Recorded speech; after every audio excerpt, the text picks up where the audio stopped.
the fight. No more hearts and steadfast pride. Detroit spirit, we wear it white. Feel the drive, hear the crowds embrace. Rock on, Detroit Lions will rise. With a heart full of dreams and the fire in our eyes. From the past to the future, we'll claim our own. In the home of the brave, we'll proudly have grown. In the city, where the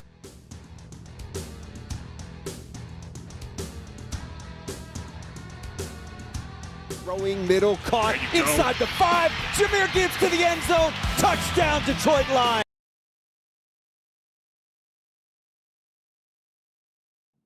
Whatever.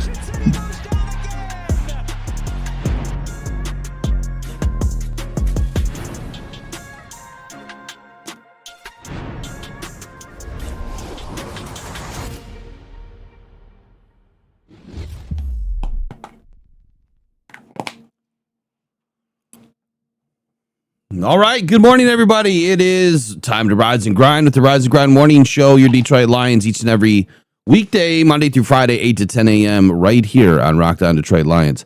It is Steelers and Lions pregame today, 5 for Friday. We'll get into bold takes at some point during the show. We'll get into full insights and breakdowns, offense and defense today. Discussing Steelers and Lions. Can the Lions pull this one out? Lions and Steelers have not met, I believe, since 2021 would have been the last time that these two teams met. And I think the Steelers hold the edge here. I think it's 17 games to 14 games and 2 ties over the lifetime of these two teams' franchises going head to head. Steelers are back in Detroit. We'll be back in Detroit, hopefully pulling out a win. Both teams 8-6, looking to secure playoff opportunities, and it is do or die time. The Lions have to do or they die. If the Lions do not win this game, the chances of making the playoffs are extremely slim to none, and more in the none category. Be right back in 17 seconds. We'll kick it off here this morning. Your Detroit Lions. Let's do it. Good morning, everyone. Pressured by Hutchinson, he goes down again.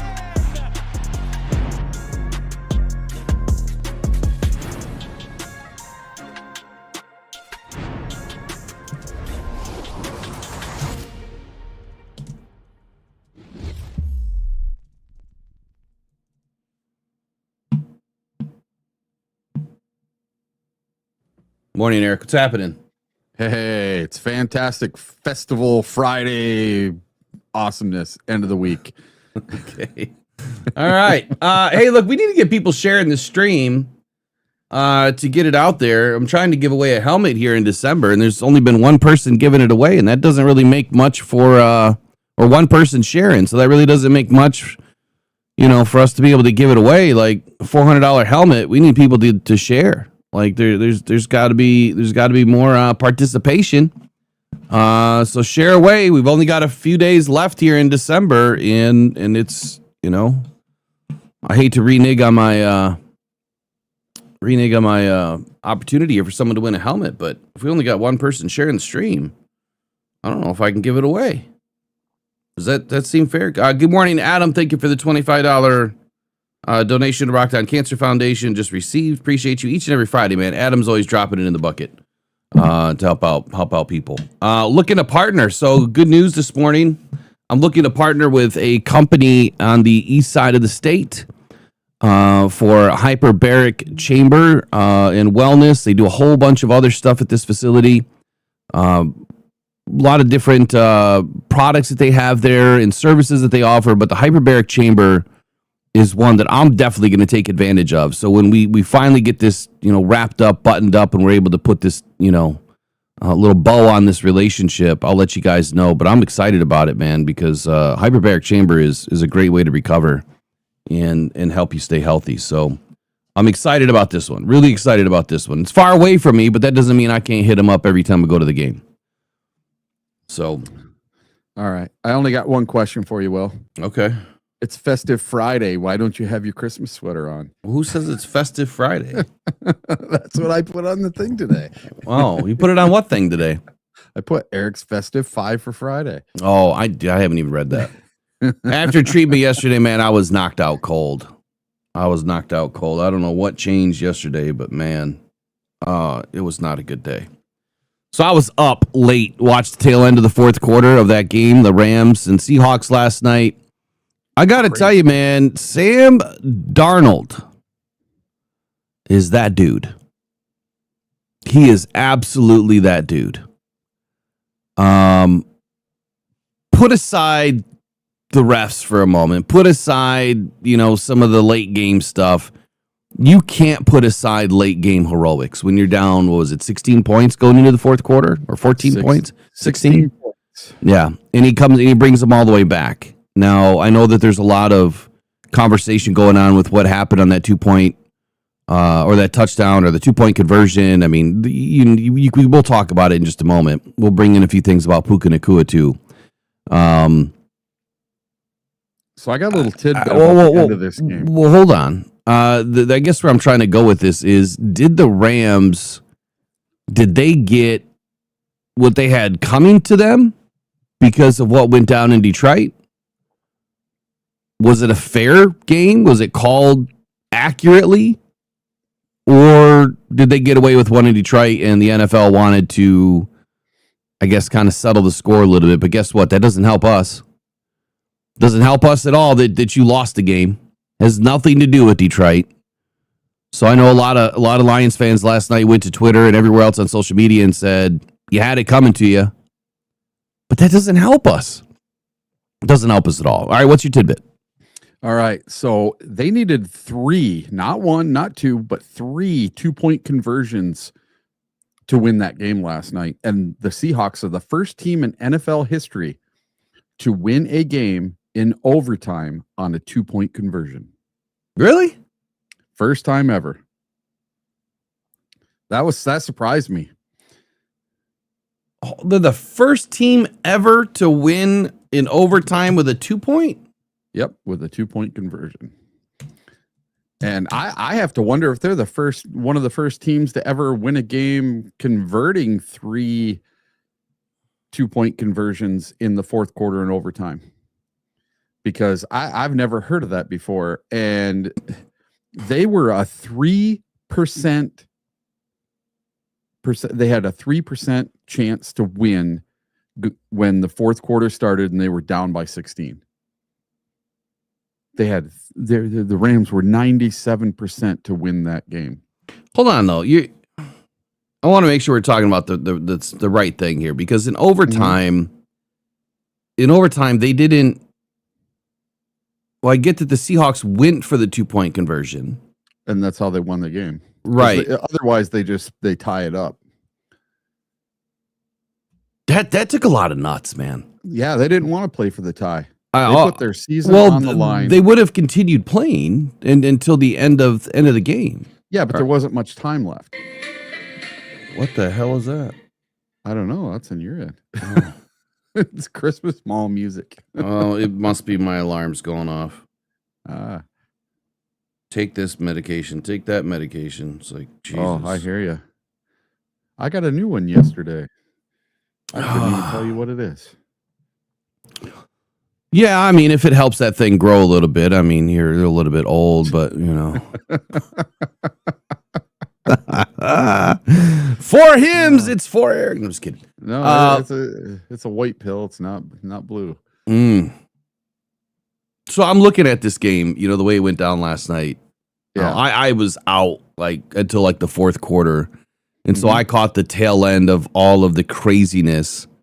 But I want to start with Puka before we get into the craziness, because maybe the NFL had it out for the Rams, and Puka's digging himself a grave right now, because the things that he is saying, the things that he is doing outside of football, obviously they have no place in football. We're not going to venture down the road of the one aspect of this, but let's just say it's not right.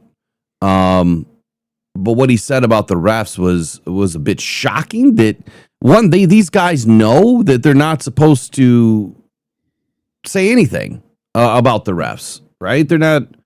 That's how they get themselves in trouble. And I don't know, it was a few days ago. I think it was on the 17th or the 16th, the 15th, somewhere in that range. It was right after the Lions game, I believe, that he went on this podcast and he had a lot to say about the refs. So let's play that. And this was before the game yesterday. Before the game. Yeah, it was way before the game. It was at least like 48 hours before the game. 4.7 million views. So if you don't think that the NFL saw it, they certainly did. Here we go. Oh, yes.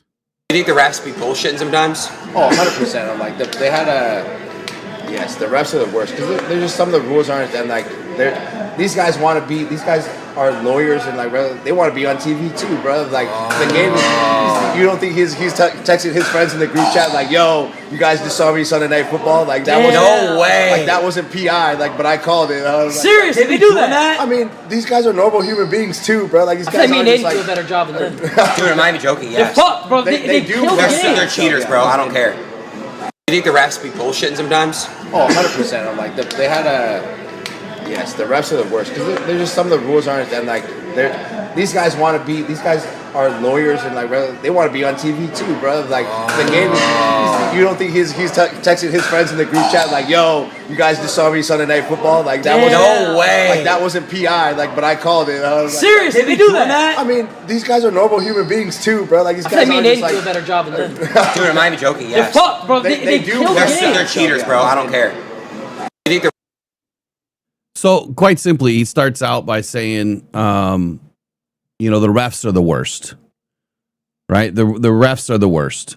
And, these guys are commenting like they're cheaters. And then Puka goes on to say, what do you mean you guys heard? So I played it twice, but he goes on to say, these guys are just regular dudes, they're lawyers or whatever, and they're regular jobs. Of course, they want to be on TV too. And he says, hey, did you see that last night? I called OPI or I called PI, but it really wasn't PI. Kind of joking about the fact that these guys are interfering into the game.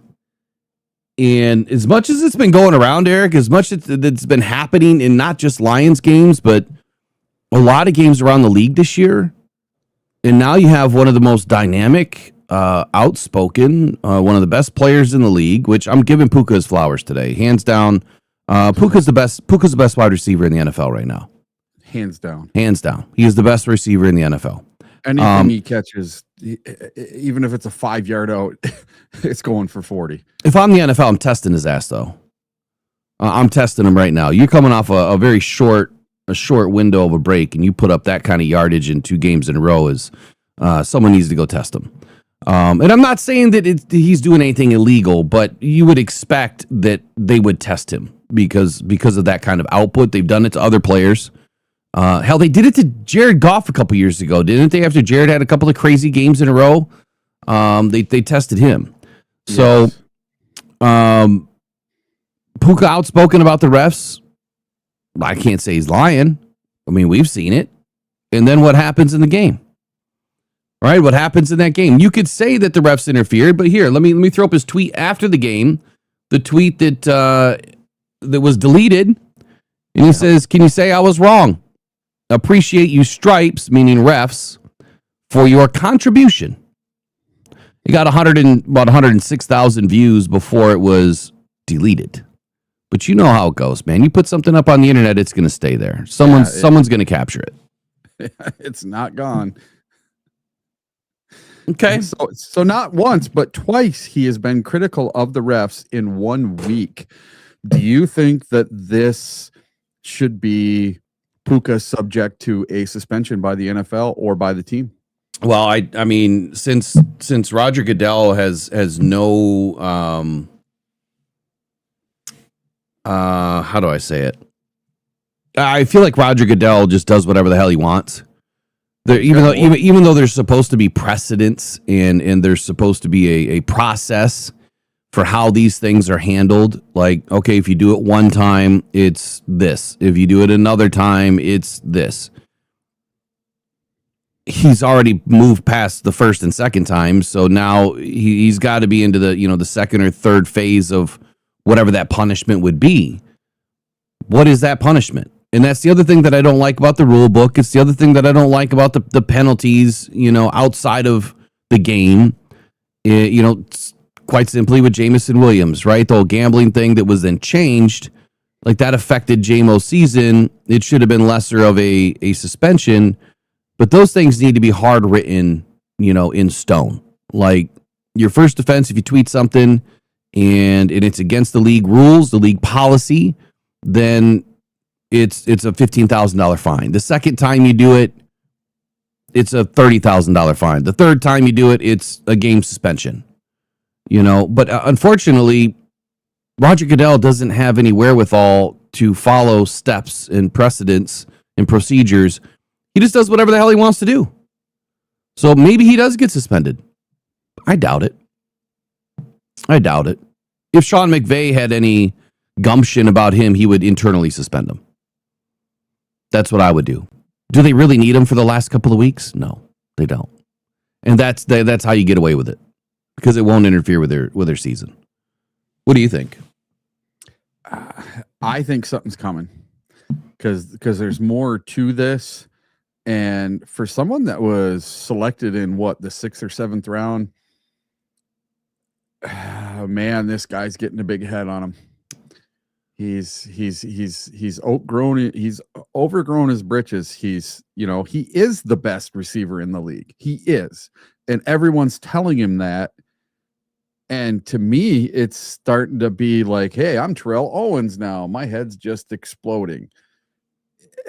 Somebody's going to have to put him in his place. And if you saw Sean McVay's press conference last night, he was on the podium talking after the game, and they were asking about the ref calls, the 2 calls in the game.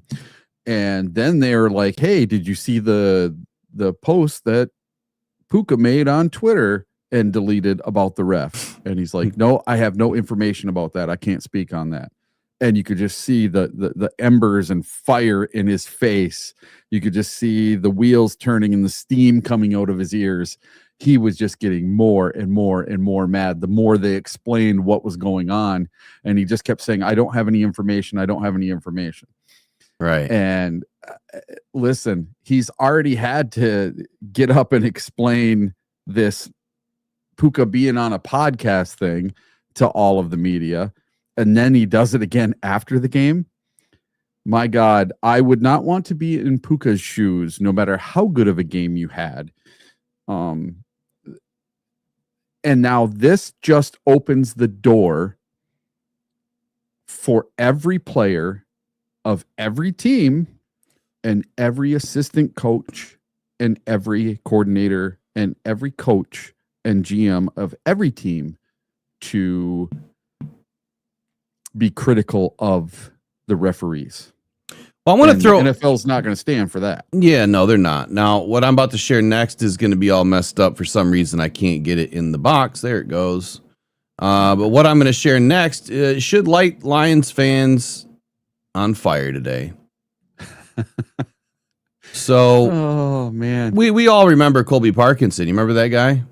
Yeah. You remember his touchdown catch that wasn't a touchdown? Yeah. Okay. Are you going to show the one where the offensive coordinator's up in the box? No. Okay. No. Yeah, where he said, "What?" Yeah, the offensive coordinator's like, "What? You just gave us a touchdown?" Yeah, he goes, "What the F?" Yeah. Yep. So even the entire team was like, "I can't believe this." They couldn't believe that they called it a touchdown. Well, just they remember, if it's happening to other teams, it could happen to you. But this is what is going to light you on fire, because this is reminiscent of Colby Parkinson's touchdown. Oh yeah. Just take a look at this interception that wasn't. Playing at the same time together. That'd make a good video. Of the Colby Parkinson catch, which clearly shows the exact same thing. That it was not a catch. Okay, so there's that. And then there is, to kind of finish this out on the Rams. I mean, what a great game. I mean, they're saying it's probably going to go down as one of the best Thursday night games ever. Look, I'll agree with that. I think the Thursday night game that we just had not too long ago was one of the best games that we've seen in a long time. So Yeah, two great games, but I got to give it to Sam Darnold, man. This dude is a fighter. He is completely resurrected his career, and the fact that they went in and beat the Rams. So what was the difference, for us versus them in this game? What do you think was the difference in this game? They had more defense than we did. But did they? You know what I mean? Did they really have more? I mean, we know that the Seahawks and the Rams have two really stout defenses. We know that. Yes. Right? And two of the better defenses in the league. But when I say did they, get this. Yeah. Stafford was sacked 0 times. Lions had 2. Stafford was pressured 17 times. Yeah. Okay, and what did he put up in this game? Another 457 yards? 500 and something. Unbelievable. 457 passing. Stafford is just an animal. An absolute animal. But on 49 dropbacks, 49, they only had 17 pressures, which was 33.3% pressure rate. That was identical for both teams. Sam Darnold was pressured 33.3%. Sacked 4 times. But Matthew Stafford, if you compare the two games, the Lions statistically had a better game defensively. We didn't allow 457 yards of passing. You know what I'm saying? Like, what was the difference? It looks like they were pretty similar on the ground, too. Kyron Williams had 70 yards. Yep, and Blake had 48. 48. Yeah, so about the same. It's close. I mean, within 30 yards, but that's a pretty close game. And I apologize about the chat. For some reason, I keep trying to open it, and it YouTube's on one. Oh, wait, it might have worked this time. Yesterday, when we did the 2 live shows, it kept saying processing afterwards for like 9 hours. You could go in and watch it, but for my side, it kept saying processing. Like, what is it processing? It's not a video. What's it processing? And yeah, it was weird. YouTube was on one yesterday. All right, so I got the chat open. Just a quick good morning to everyone before I get into the next video segment here. I want to bring in Mike Florio for a brief moment. So, of course, good morning to all the mods, members, Brandy Coffee, Derek Lewis, Jay Cruzen, Kurt Hartshorn. Hope you're doing better this morning. Southwest Line 26. Of course, we got Trace in the house, John Desage, Maureen, Peter Van Larhoven, Lauren McQuaig, Agnes. To answer your question. Hold on, let me get through the rest of these. Elena McCollum. And that's all I can see right now. Let me turn this on live chat. There we go. That's all I see right now. Anyway, good morning. Adam Kukowski, see you in there. Anyway, go ahead. What were you going to say? I know what the difference in this game was between the Lions game and this game. All right. It wasn't either defense. You know what it was? It was the Seahawks running game. The Seahawks ran all over. Yes. Right. So they put up 150, 160. Yeah, Kenneth Walker by himself had 100 yards. Yeah. I mean, and so that obviously helped. But why were they able to do it and we were not? Yeah. We have much better. They have a great running back tandem. I mean, former Michigan State Spartan Kenneth Walker is a hell of a running back, but Zach Charbonnet, I believe, is a better running back than Kenneth. And the two combined are really good together. Yeah, and then also Kenneth Walker had 3 passes, little short dump offs, or behind the line of scrimmage for 64 yards, with a long of 46. That's the Gibbs type stuff that was missing in the Rams game. We couldn't figure out a way to get Gibbs loose. We just couldn't get him loose, and they were doing it all night long with the Seahawks. And I think that was the biggest difference, is they got their playmaker Kenneth Walker loose where we could not get Gibbs loose at all.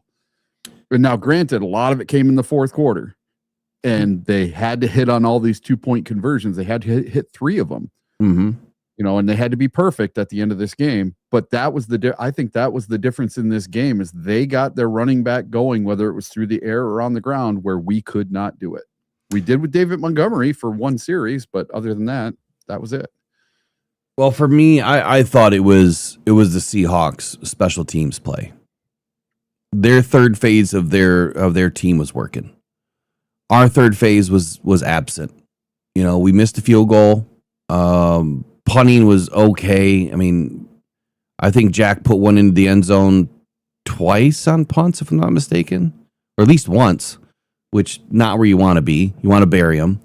But I would say that the return by Shaheed was huge, and that's to me is the separator in this game. You know, they needed everything to work for them in this game. Shaheed obviously got that engine going. Let me just look at something real quick. Rams Seahawks. Yeah, and Marine, you're correct. You know, Kenneth Walker, he had a 55-yard touchdown run. You know, that's something we were missing.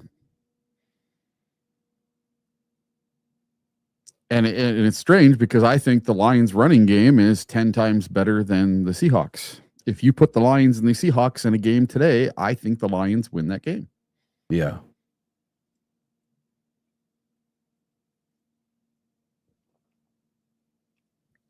Because for some reason we have Sam Darnold's number. Okay, so there's something that I didn't see, and it must have been in the third quarter. Because like I said, I watched the fourth quarter. What is this one play, 1 yard touchdown by the Rams? What happened here? What do you mean? All I see in the box score. Okay, so there's oh, I see. Hold on. In the play-by-play, or? I see. No, Sam Darnold threw an interception at the 1 yard line. Oh yeah, yeah. Jesus. Okay, so that makes sense. What's his face got it, and then they got the ball right back, and that was in the fourth quarter. And they only burned like a minute of time off. They went 3 and out, had to punt it back, and then they went right down, scored, and got a 2-point. It was the end of the third there, so they got the ball back, Seattle, and they punted 6 plays later. And then the Rams scored, and then they threw another interception in the fourth quarter. And then the Rams punted twice in a row. And then Seahawks, Shaheed, he returns that huge return.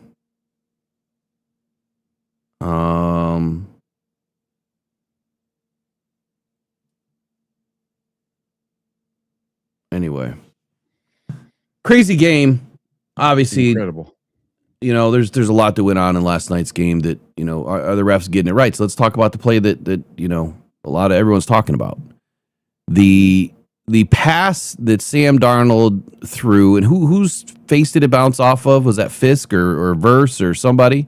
It was a defender. Yeah, it was a Rams defender, bounces off his helmet. And when you look at that play, I think you're splitting hairs. Kind of what I said before we started today. I think you're splitting hairs with that ball being a backwards pass.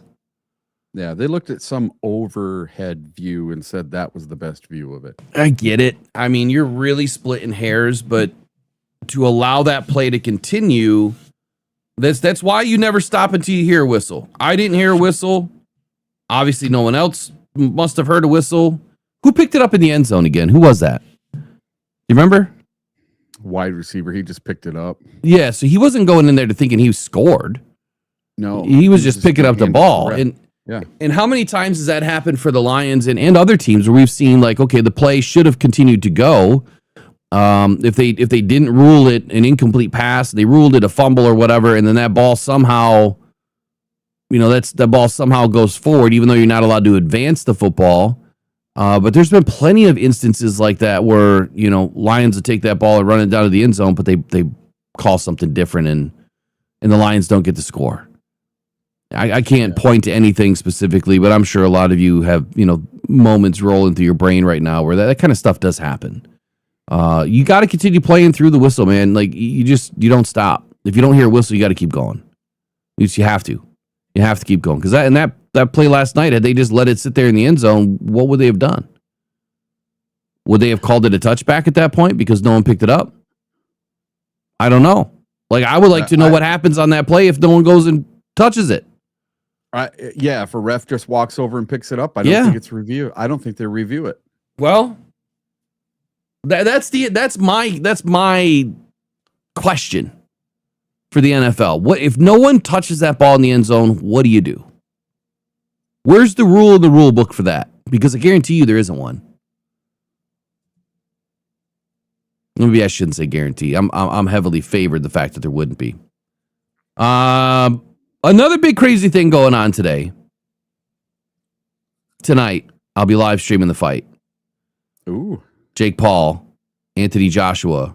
He's finally taken on a real boxer, but a real boxer that is he at his prime? No.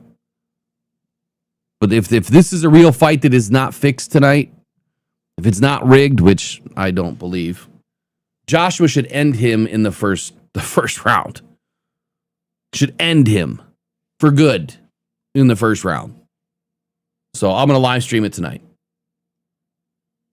So he's not fighting a 60-year-old Mike Tyson tonight? No, he's not. He's fighting Anthony Joshua.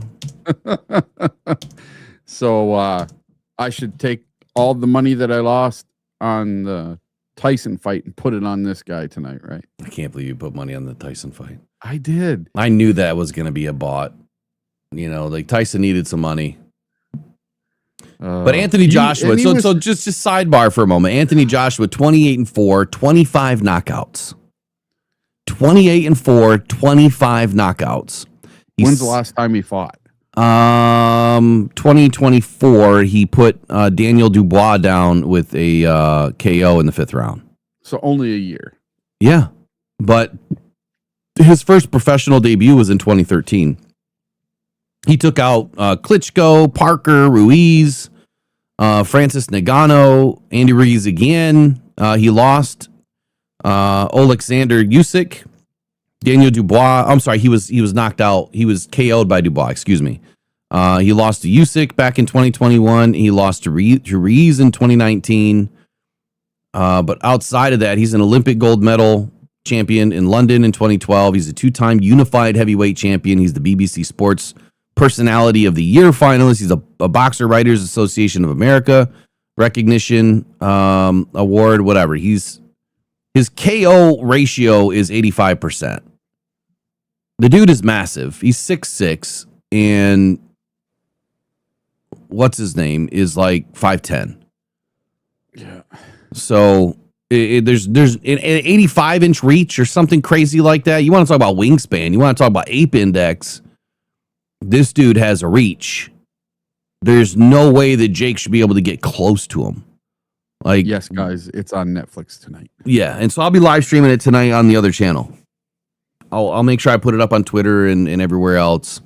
We'll hang out tonight. Hopefully, it's a quick one.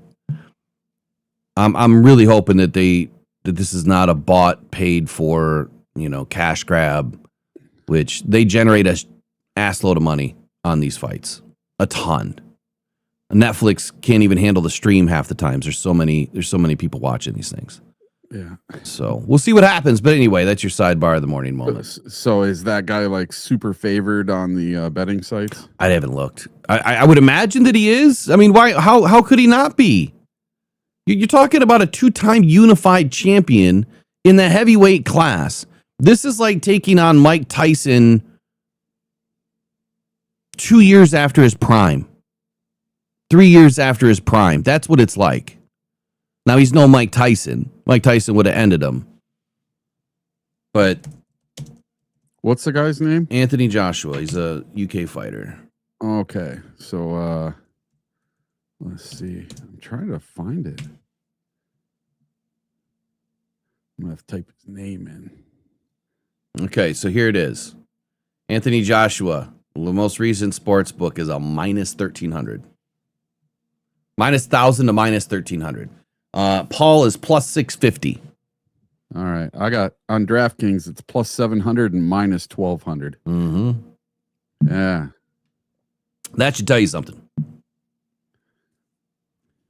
For some reason, I don't know. Still owe me $400 on that Tyson fight. I should have got my money back. Yeah, that was all I could that was say. a rigged mess. All right, let's get into some more football when we get back. Pressured by Hutchinson, he goes down again.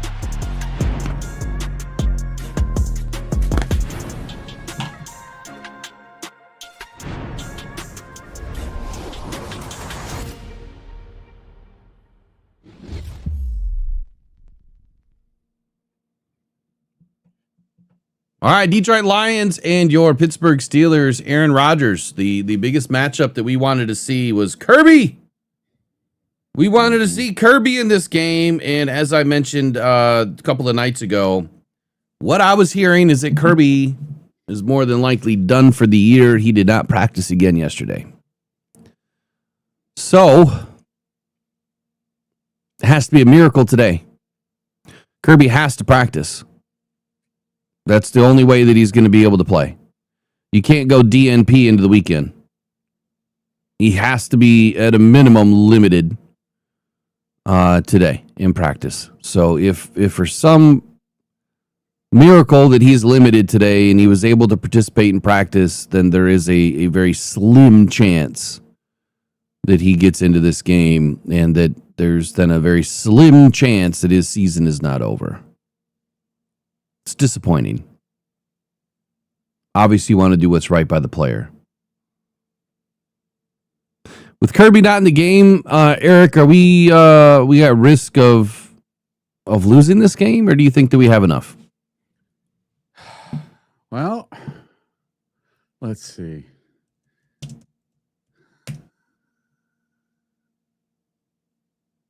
What are you looking at? I'm looking at my 5 for Friday here. All right. So I got a couple things about why the Steelers could win. So without Kirby out there, I do think Rodgers has a plan to pick us apart. Right now, he has the fastest time to throw at 2.6 seconds in the league right now for any quarterback. He gets rid of the ball super fast. And he is, well, the Steelers are in 13 personnel more than any other team in the NFL. They have that huge tight end in Washington that comes in as an extra blocker, kind of like a Dan Skipper. Mm-hmm. And then they have two other with Pat Freiermuth, and I can't remember the other guy's name. So they have three really good tight ends, and they can all catch the ball. And have you seen that Washington guy, 6'6" or whatever? Well, he's massive, yeah. Yeah, he's massive. And just runs for 40 yards every time. That scares the hell out of me. Dink and dunk with their tight ends all down the field in 13 personnel. And then when you throw in the running back, man, this is going to be a tough one today. Well, I tell you, for Sunday. Me, it's less about the NFL insights as it is more about player-on-player personnel. Mm-hmm. I think that when you are limited on personnel, that changes things, and we've seen that with Calvin Shepard. What I've been talking about all week is he has to do something demonstratively different in this game. He needs to wake the hell up and realize, I don't have Kirby and Brian. Okay, I can't play like I have safeties. I can't play like I have DBs because DJ Reed has been terrible in the last couple of games. You have Thomas Harper, right? And that's about it back there. You have Avonte Maddox. Amik Robertson has a club now on his hand. Well, he's not getting any interceptions. Who knows if he's even going to play or to what extent is he going to be able to. I'd put Arthur Marlette in. Yeah. I mean, I love having Amik Robertson on the squad, but if you've got a club on your hand and this is a game that's do or die, I'm rolling Arthur Marlette. He's made some great plays in the slot for us this season. He can do it again. The biggest matchup nightmare, and so I'm going to go big on big. Washington is a matchup nightmare for everybody. So for me, that is putting an extra DB in the zone, right, in the box. If they're going to run 13 personnel often, which they do, the most out of any team, then you have to match up to that. You have to have guys that can stick to these tight ends. And Derek Barnes in coverage has been terrible. Absolutely terrible. So let me just go with a little bit of PFF grades. Not that matters a whole lot. But if you look at our PFF grades in coverage overall, the Lions are a 69.2. What's amazing to me with PFF is that the Lions overall team grades, we don't have one orange, yellow, or red ranking outside of pass blocking. And that is yellow at 62.9. So obviously the colors, they coincide with the grades. If you're red, you're bad. If you're orange, you're just above bad. If you're yellow, you're just 2 steps above bad. And then you get into the light greens and the dark greens, and then the blues are elite, right? Well, the Lions only have one marginally bad score, which is pass block on offense. But on defense, we're all green. And on special teams, we're elite. And overall, we are an elite team at 93. I don't necessarily agree with that. But if you look at coverage, here's your coverage grades that are not great from the guys that are still playing. The guys that are still playing right now, Derek Barnes has the worst coverage grade out of anybody that is suiting up this weekend. I'm sorry, Amik Robertson has the worst coverage grade out of anybody suiting up this weekend, and then it would be Derek Barnes. And then it would be DJ Reed. And then it would be Eric Hallett. And then it would have been Kirby Joseph. He can't count that one because he hasn't played enough. So Daniel Thomas is in the middle of the pack. His coverage grade is good. His tackling is horrid. His run defense is horrid. His overall defense is not good. But his coverage is decent. Again, how many snaps has he had? 29. It's not enough. It's not enough to really grade him. Arthur Mollett, though, is above all of them. And he's marginally good at everything. His coverage is a 63. I don't care about the pass rush grade. His tackling is elite. He's played 105 snaps. His run defense is better than average at 65.6. Overall, he's 62.1. Arthur Mollett is the best nickelback that we have on this squad right now, in my opinion. Amik Robertson, I love the dude. I wish him nothing but the best, but he's not playing great. He's played 764 snaps for us this year, but he has a 22.8 missed tackle percentage right now. You can't have that. I mean, Aiden Hutchinson as a 25. You put both those guys on the same side, what does that equal? Disaster. If Aiden misses and then Amik misses, now it's going to the third level. I know this isn't rocket science, or it shouldn't be, because then you'd be Matt Patricia. You need to put guys on the same side of the field that can complement each other.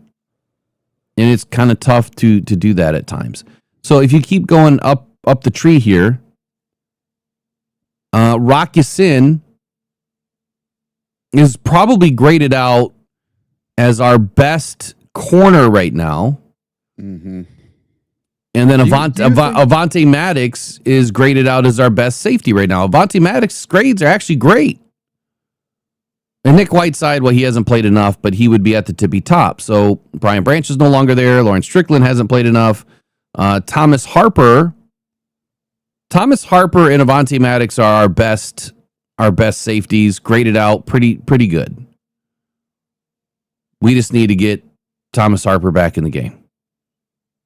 So I would be rolling with Harper, Maddox, Rock Ya-Sin,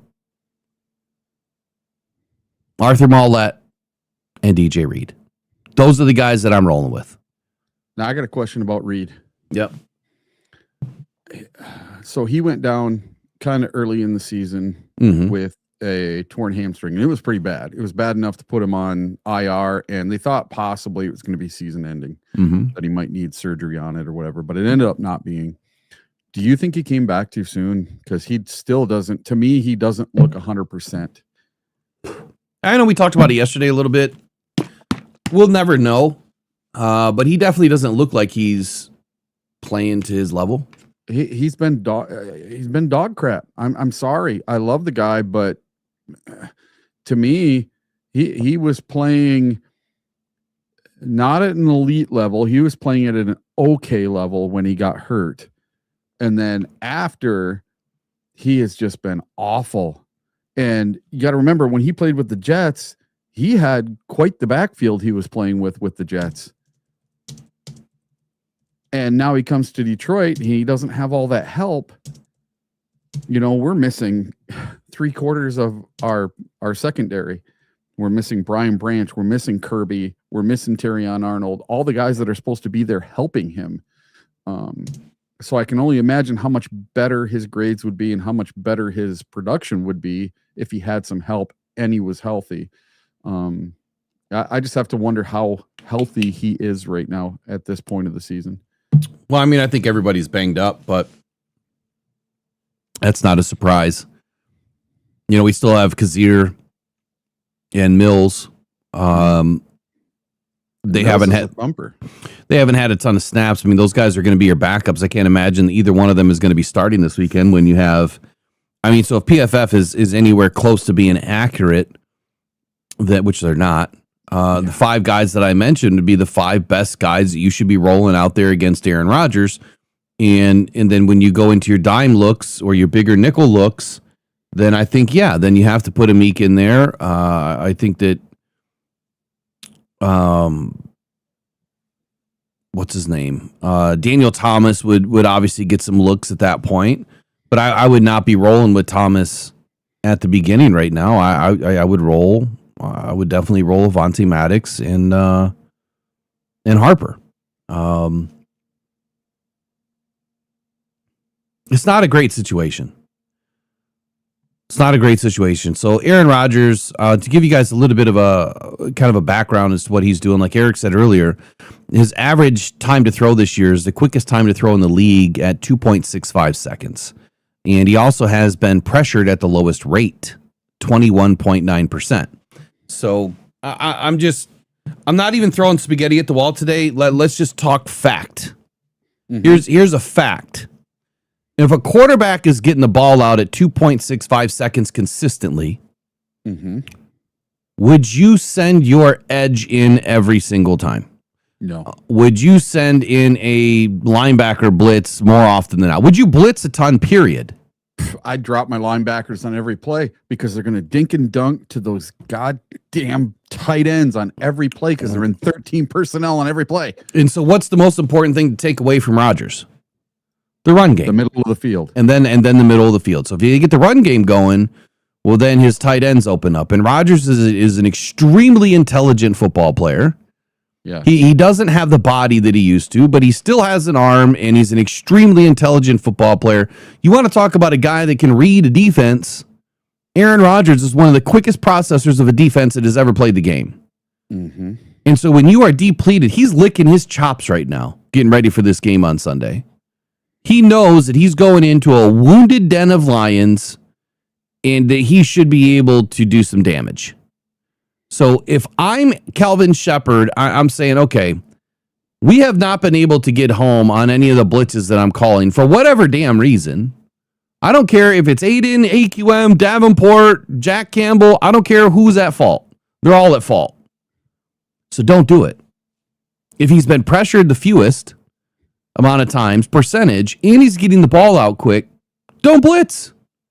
Just set the edge, control the run, right? And then drop your guys, especially in jumbo. When they're in jumbo, you know that ball's coming out quick. So you better not blitz in jumbo. Just don't do it. Send 4. Matter of fact, maybe this is a game that you go 3-4 defense. Maybe this is a game that you go 3 down linemen and Aiden's out of the game a little bit more, and you just roll with 4 linebackers, or you roll with 3 safeties. Put Rodrigo in. There you go. Rodrigo can hang. That dude's got some skills. He's fast. But you just need to take away their run game. right? I don't. Let me get Fox.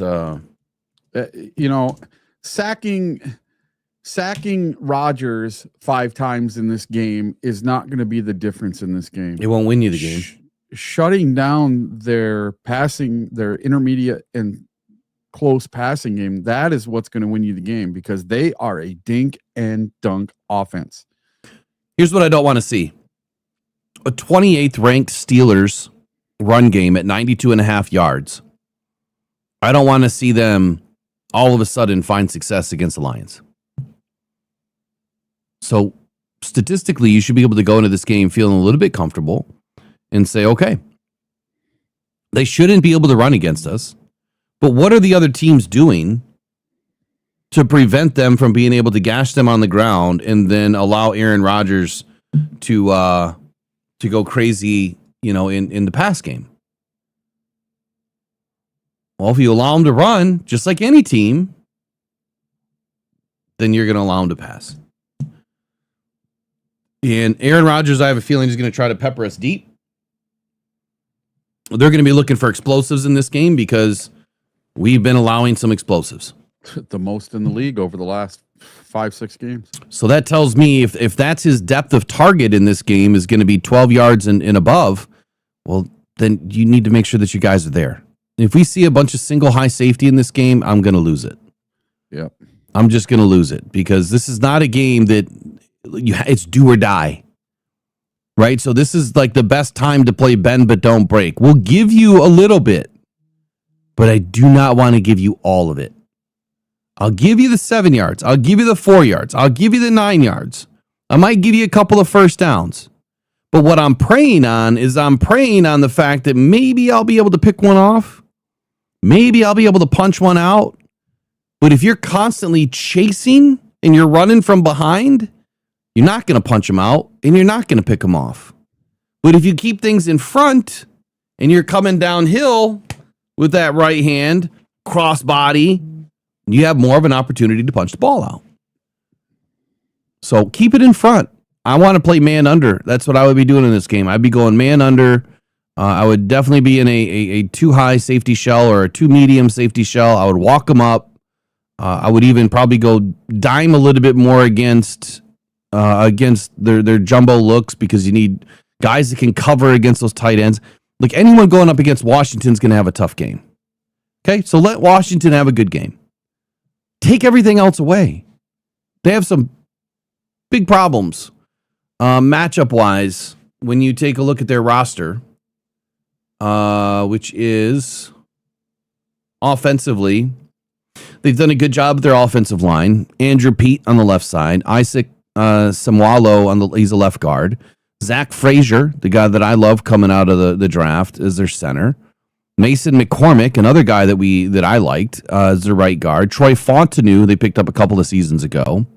Pat Firemouth, dangerous. Jonnu Smith, can be. But Darnell Washington, dangerous. So their tight ends, we know that Aaron Rodgers loves tight ends. He always has. That's where he's going. But then you have Jalen Warren and Kenneth Gainwell, Connor Haywood as a fullback, and then you have Calvin Austin and DK Metcalf and Adam Thielen and Marquez Valdez-Scantling. I don't know the full injury history on all those guys right now, but I would say that DK Metcalf and Adam Thielen can screw you up.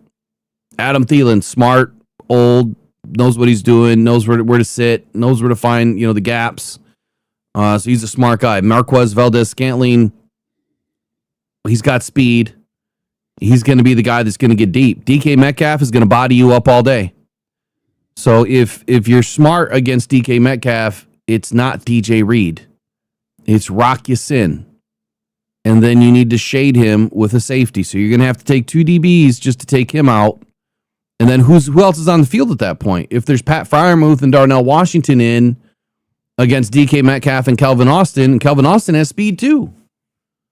You got to take away at least one of those tight ends, and then you have to manage the running back. Jalen Warren. So it's not an easy team to beat. It's not. I don't care about the record. It's not an easy team to beat. And this is going to be a game that Kelvin Shepard cannot be stubborn. I cannot We cannot afford to have an Aaron Glenn stubborn behavior show up in this game. Can't have it. We need week 8 Kelvin Shepherd to show up. Passing wise, the Steelers are ranked 23rd, 195.6 points or 195 yards per game. If he goes off for 300 plus, then that means that Kelvin Shepherd got greedy and stubborn. Rushing wise, the Steelers, again, like I said, they're in the bottom at 28. Scoring offense, they're not great. Where are they? They're middle of the pack, though. 24 points per game. They're 13th, yeah. Yep. 24 points per game. In the red zone, this is where they do their damage. And it's because of the tight ends. I didn't pull the full stats, but I'll look at it in just a moment. But they're third right now. Right behind the Lions. 66.7% of the time they are scoring in the red zone. So you can't allow them to get into the red zone. When they do, Rodgers is going to pick you apart with Jumbo. So you've got to shut them down before you allow them to get to the red zone. How do you stop them from getting the red zone? You can't allow these explosives. So give them the dink and dunk. Give them the 4 to 8 yard passes and whatnot. But you have to at some point cause a turnover, and you have to keep these guys bottled up. Push them to the boundary. Make them go out. Make them get out of bounds. Stop the clock. Don't allow them to just sit there and eat the clock. On the other side of it, and I'll get into the full breakdown, but on the other side of it, for me, Eric, what does our offense need to do? I would say tempo in this game is going to be helpful. If we can get going early, get up, by a couple of scores, then that allows our defense to pin and get on Aaron Rodgers at that point.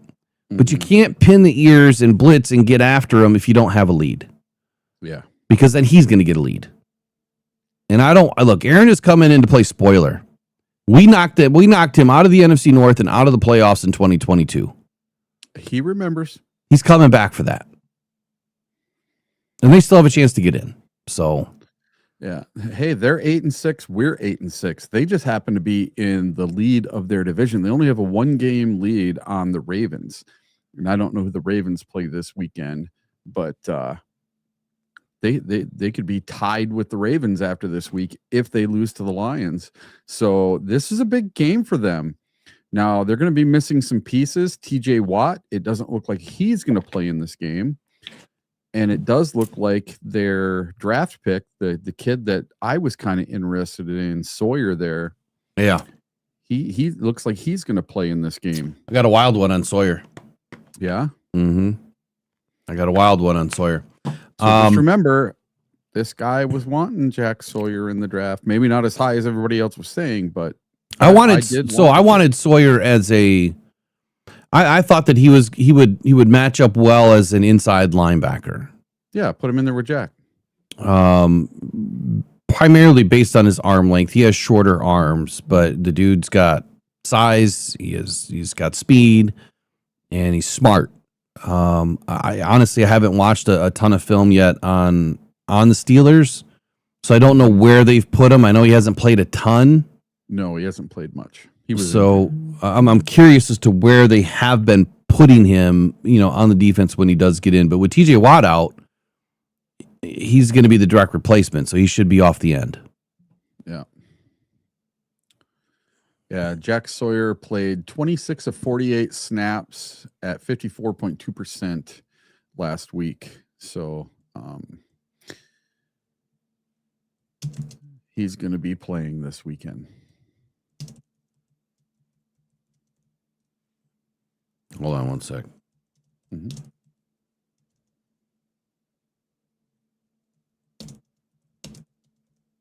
So for me, when the Lions are out there on offense, that's one kid I'm going to be keeping my eye on is good old Jack Sawyer.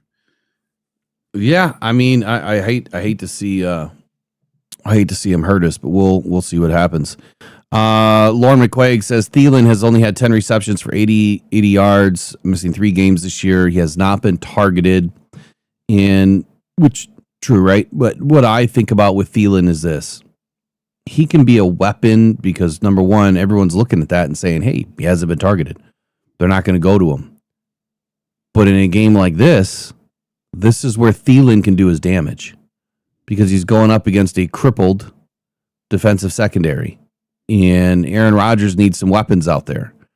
So Thielen, being as smart as he is, Aaron Rodgers and him, they can link up. They're kind of on that same, that same brainwave, if you will, with their age and intelligence. So I would expect Thielen.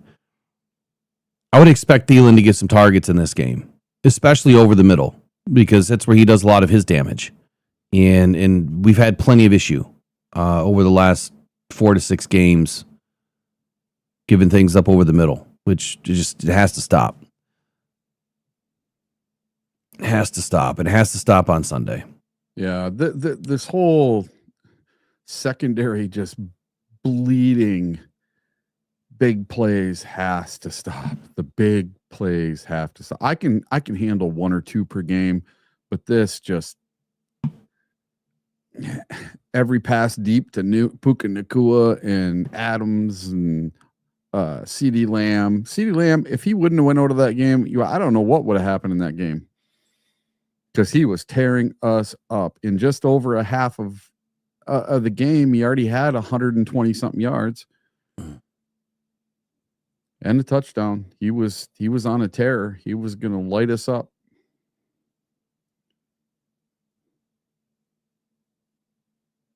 And DK Metcalf, he's another big wide receiver, and he likes to get open for good old Aaron Rodgers.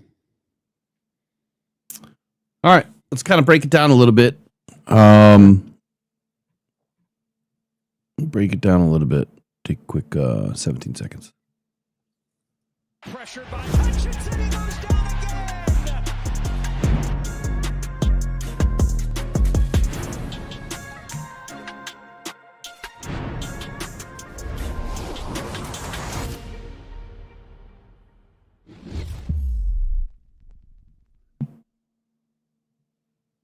All right, the Detroit Lions taking on the Pittsburgh Steelers on Sunday afternoon at 4:25 p.m. at Ford Field. The identity of the Detroit Lions in this game would be the clean pocket assassins. They need to keep Jared Goff clean in this game. I want to see the Lions win with efficiency, obviously yards after the catch, relying on the elite offensive weaponry that the Lions do have. Jahmyr Gibbs needs to have a big game in this game.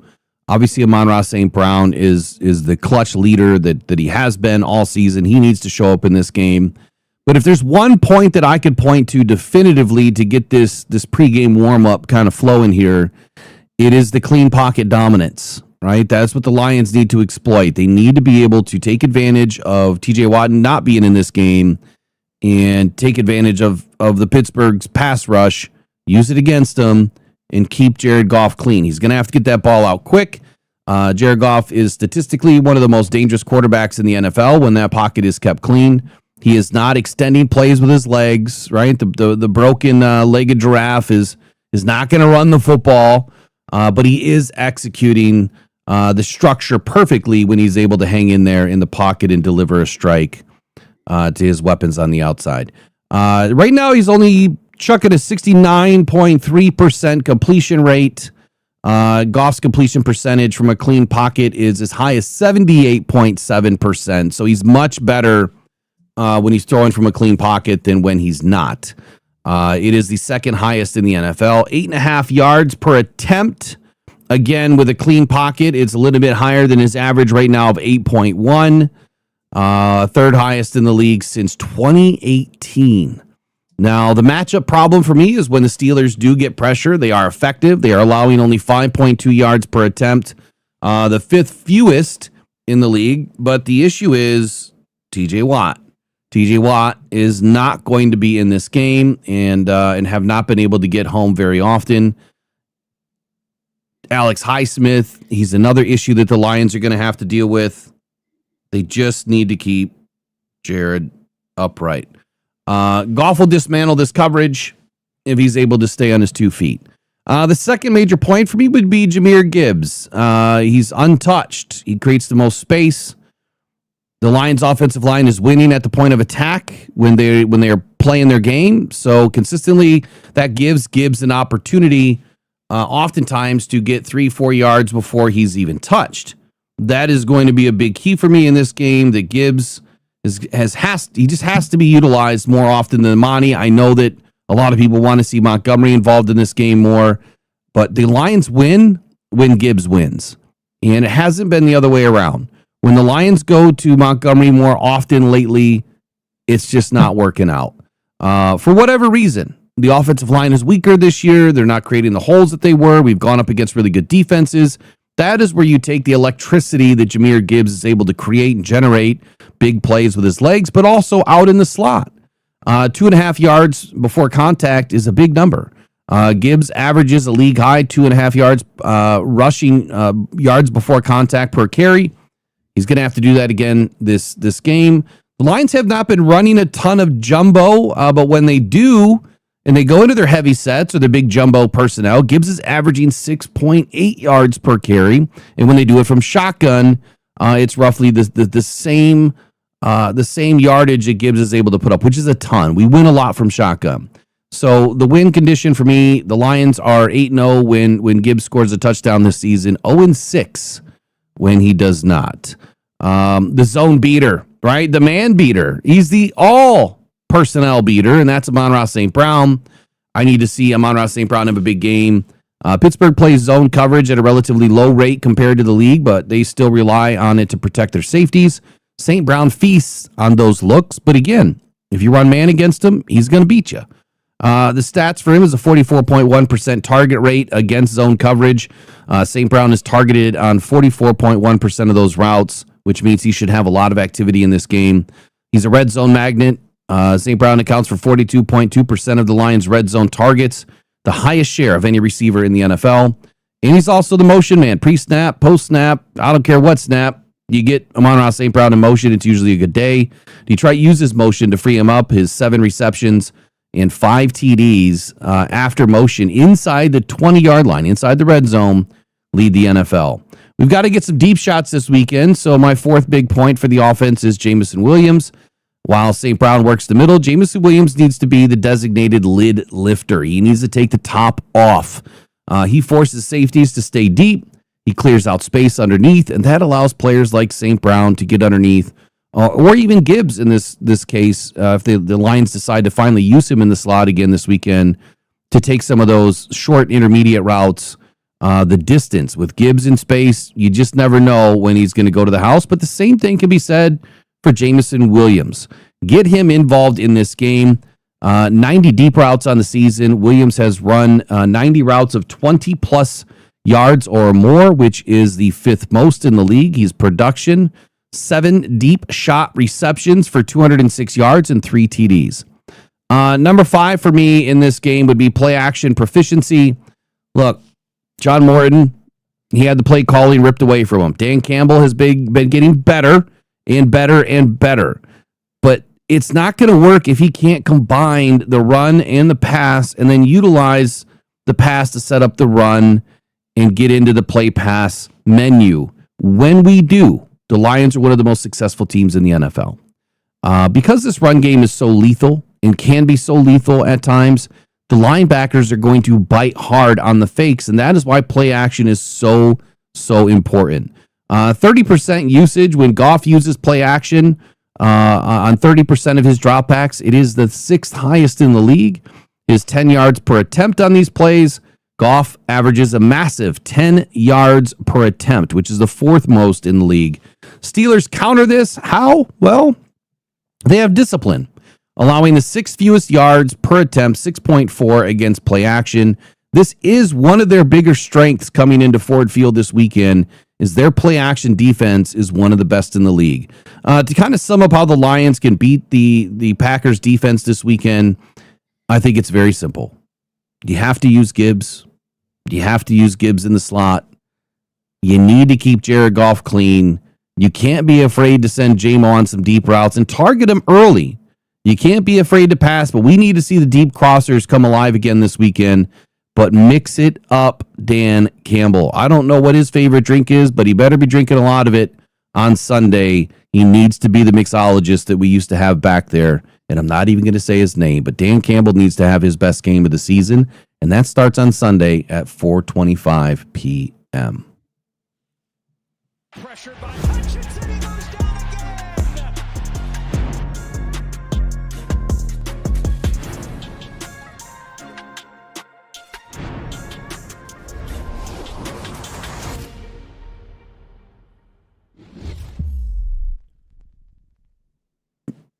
Eric, what's your thoughts on the offense? The offense, I think that I don't want to give too much away, but I think Well, go. I mean, just go for it. I mean, whatever. I'm not saying you're 5. You're 5 for Friday. I'm saying what is your thoughts on the Lions' offense versus the Steelers this weekend? I think our offense is fine. I don't think there's anything wrong with our offense. We're the number 1 scoring offense in the league for a reason. We put up points, and it doesn't matter if Gibbs is having an off day or he's not having an off day. We put up 34 points last week without him getting a touchdown. Now, every time Gibbs doesn't get a touchdown, we seem to lose. So I want Gibbs in there early, getting a touchdown right away. I want him to be the first touchdown scorer of the day. I want Gibbs involved very early on, but not to the detriment of David Montgomery. I think you use David Montgomery on that first series to pound, and then you put Gibbs in, just like we used to do. Let's mix it up. Let's play this game the same way we did against the Rams in the first game of last season. Well, if it has to be. I guess I had a direct counter to that in the in the kind of the 5 ideas that I had for the Lions offense, because when you're going up against the Steelers defense, it is very good, inside the box, and they do take a lot of that stuff away. Even with TJ Watt out of the game, David Montgomery just doesn't have the speed to be able to break it. And I think in this game, it's more so Gibbs on the outside than it is ISO on the inside. However, if we can just get to more of these duo plays on the inside, I think that is where you will see Montgomery have some success. They're just so good in the middle. And our offensive line has not been good at creating space, creating lanes, getting to the second level. We don't have any tight ends blocking. And that's where I think that the whole David Montgomery failure that people are trying to label it, it's not so much a failure as schematically. I don't think, and personnel-wise, we just don't have the personnel right now to help David Montgomery out. I'm not saying he can't create on his own, because he can, but I think that if you go back and look at what David Montgomery presented in Chicago, and I mean, never had a 1,000-yard season there until he came to Detroit. If you go and look at how he was utilized, they had a bad offensive line. And David Montgomery didn't do much because he had a bad offensive line. Well, right now, he's kind of playing behind a bad offensive line that plays well in spurts. And my biggest worry on David Montgomery is not so much his run game at all. It's his blocking. And his blocking has been terrible. So how are we going to keep Jared Goff clean if he's consistently missing blocks? That's my biggest worry. And Gibbs isn't much better, right? He's probably not.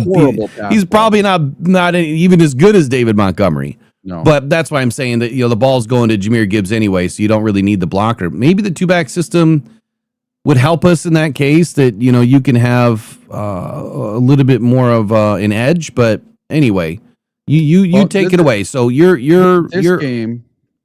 I don't believe this game is going to be a run the ball game. I don't. So the Steelers, they are 19th against the run. They are 27th against the pass. Mm-hmm. They don't have their pass rusher right now. So if we can hold the line for Jared Goff, that means that Amon-Ra, Gibbs, and J-Mo are going to have huge days in the air on Sunday. And I think this is going to be an air raid, air it out kind of game. That's just my feeling. I think that JMO on these comeback routes is absolutely unstoppable. I don't know how any defense can stop that. The only way you can stop that is getting to Goff in time. And I don't think that the Steelers have the horses in the race to do it. Now, are they going to get to Goff during this game? Sure. They might get him 2 times, maybe 3, maybe none. We didn't give up a sack in the last game. So maybe we can protect better. And it's all going to come down to who is blocking for Goff this week. Is Mahogany back? Is Graham Glasgow even going to play? Is Cologne going to play? Because he's got a wrist now. You know, we have a lot of banged up players on this offensive line. I don't even know who's going to play this weekend. So in my eyes, I think this is going to end up being a high flying, high scoring. It's almost going to be like that game last night. Well, I will say this. Okay, so TJ Watt's out. Yep. Right? He's expected to be out with the punctured lung. He may not be back this year. Whatever. He had to have surgery to repair his lung. Yeah. He had a punctured lung. All I care about is Sunday. You know, if he's not playing, he's not playing. But there's 2 other guys on this squad that are playing better than him. And that is Nick Herbig and Alex Highsmith. But Herbig's out this week, isn't he? I don't know. Let me look. Nick Herbig did not practice with a hamstring this week. Okay, so if Herbig is out and Watt is out, that does help things. And that's where you go back to the ground. So that does help the pass too, because if they're not going to be able to bring it off the edge, then what do they have in the middle? You know, where are they having success in the middle? And I'll get into that in just a moment. But their injury report, Pittsburgh Steelers, for the week. Where's Herbig? DNP both days so far. TJ Watt, DNP both days so far. Mm-hmm. And from what I was reading, Herbig doesn't look good to go for this game. So that's a benefit. That helps us. All right. What about the defensive line? So off the edge, you still have Highsmith and you have Sawyer, which Sawyer's kind of the wild card. We don't know what we don't know. Right? We don't know what we don't know. But you still have Cameron Hayward that you have to worry about. Mm-hmm. Right? He's one of the most elite defensive linemen in the league. He has 41 pressures and 3 sacks, 4 hits, 34 hurries on the season. It's an insane amount of production. So you have to worry about him coming through the middle. Yep. And then they have their other defensive lineman. Where's he at? They got Derek Harmon coming back. Keanu Benton, 630 snaps this season. He's not playing great, but he does have 23 pressures, 5 sacks, 5 hits, 13 hurries on the season. So he can generate pressure through the middle. And then they also have Derek Harmon, who they just brought in, through the draft. He has 16 pressures, 3 sacks. So even if you take the edge away, their interior defensive line is way better than what we've been doing. Way better. Just those 3 guys combined right now, Keanu Benton, Derek Harmon, and Cameron Hayward, have a combined 11 sacks on the season. But it's more so the 80 pressures combined between those guys that worries me. All right, so let's compare that to the Lions. All right, Lions defensive line. Let me get Pittsburgh out of here. Here's the Lions defensive line on the other side. The highest pressures we have is 17. Tyleek Williams. Roy Lopez has 10. I'm sorry, Lee McNeil's 23, excuse me. Lee McNeil's 23. They had 80 combined between 3 guys. between our 6 guys that we're rotating in and out, we have 26, 36, 43, 44, 67. Damn. So their 3 guys are outperforming our 6. And that's DJ Reader, Roy Lopez, Quentin Jefferson, Tyleek Williams, Mekhi Wingo. Forget about Mekhi Wingo.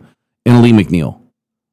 All right, this is not including, Wheat or Lacey or anybody else because they're technically, listed as edge. But that's a drastic difference. We have 3 sacks on the season by Roy Lopez. We have a combined less than 7 hits and less than 60 hurries. So they're smoking our defensive line up front. Smoking it. All of our grades on the defensive line are not great. Matter of fact, let me throw some of this on the screen.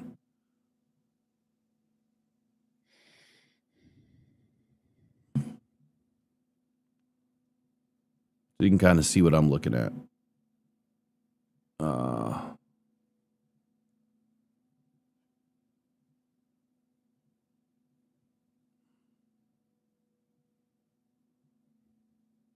Come on now. Why is it not resetting?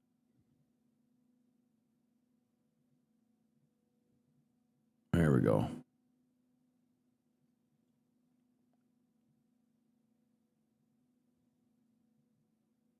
I won't even put the names up. I can just tell you who they are. But one of these days I'll get this figured out.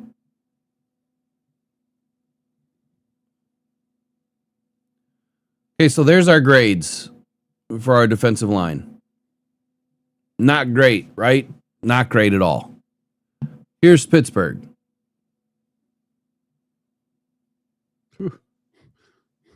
Goes the other direction. Okay, so theirs is not great either. Their tackling is terrible. All right, the best tackler they have is Cameron Hayward. Outside of that, those guys are terrible at tackling. Their run defense is okay. Again, Cameron Hayward being the best. This guy, the second one down, Daniel Ekweli, you can't give him a lot of credit because he's only played 72 snaps. So below him, right here is Keanu Benton. He's the third one in, 46.3 against the run. And then Derek Harmon is 55 against the run.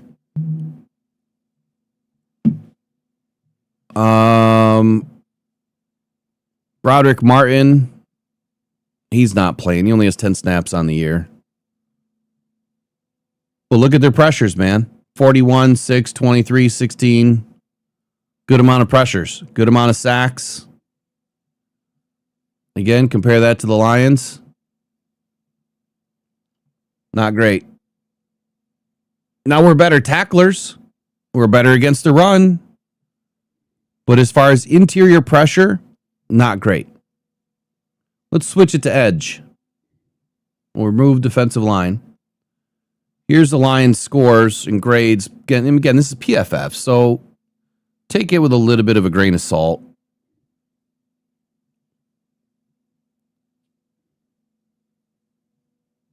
Yeah, extend this a little bit more. Want to get missed tackles in there, but it's probably going to get too small.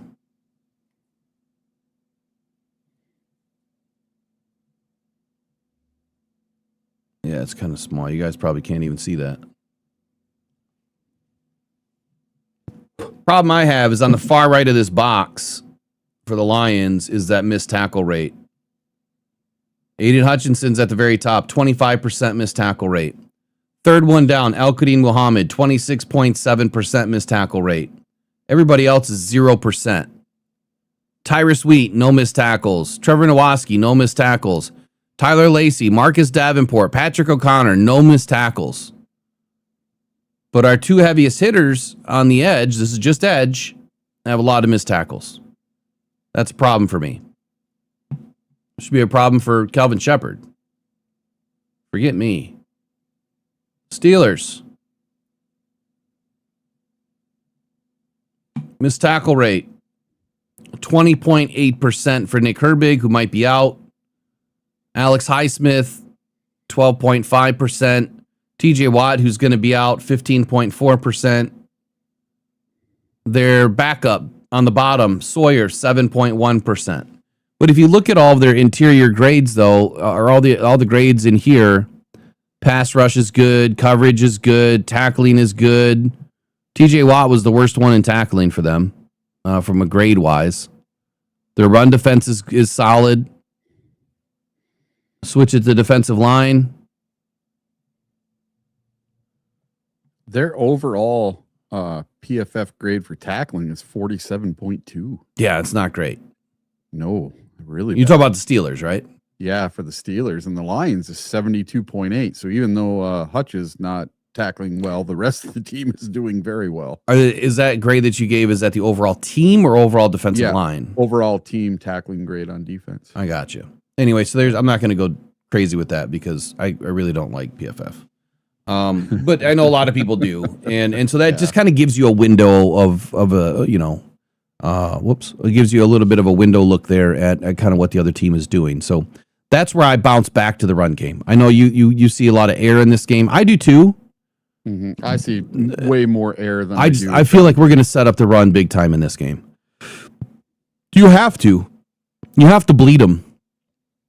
Our best defense is what, Eric? What's our best defense?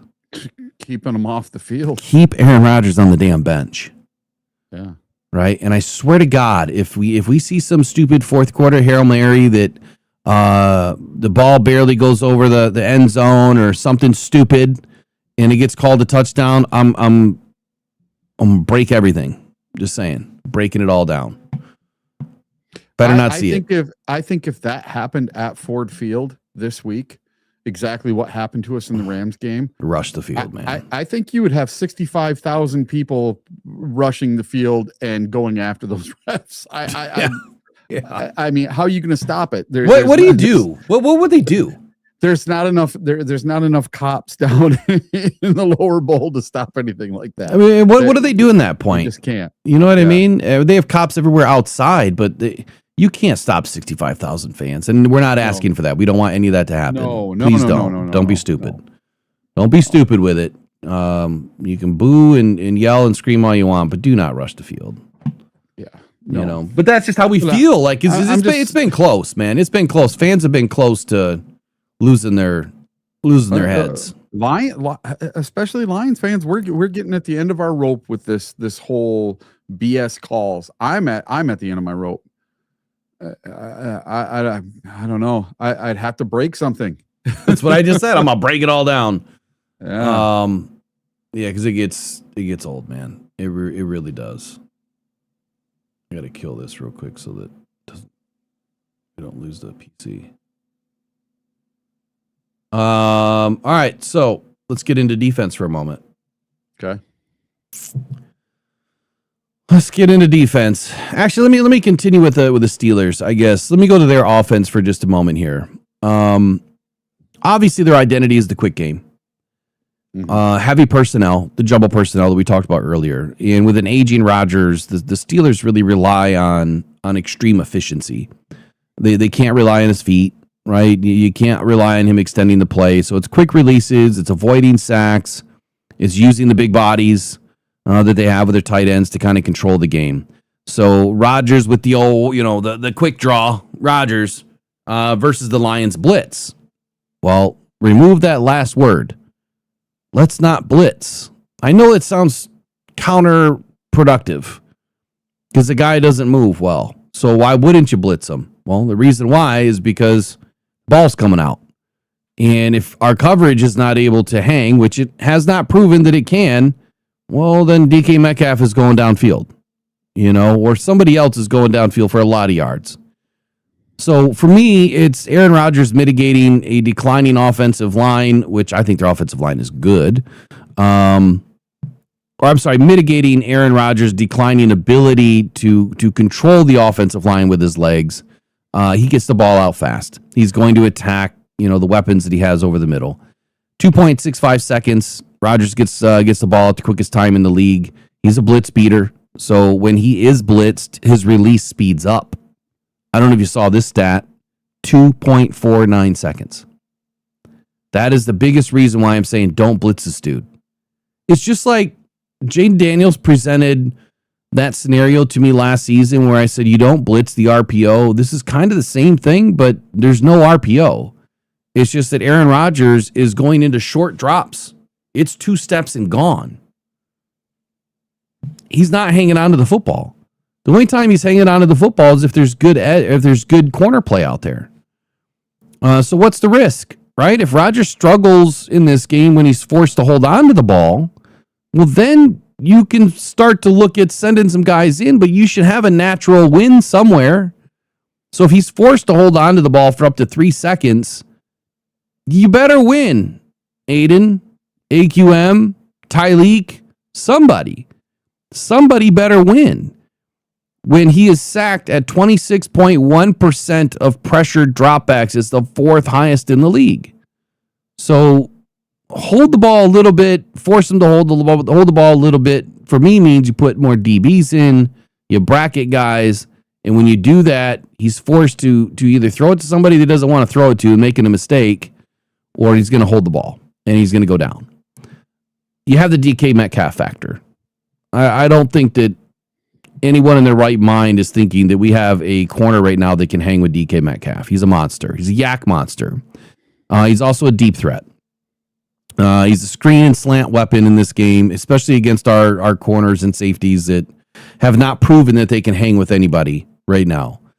He's getting 7.7 yards of yak. He's producing that 7.7 yards of yards after the catch per reception, which is second among all wide receivers in the league. His short game shift is 36.7% of his targets are 10 plus air yards downfield, which is a career low. But he's proving that he's being used more as the big body, right? He's a possession receiver for Rodgers, not a downfield receiver for Rodgers.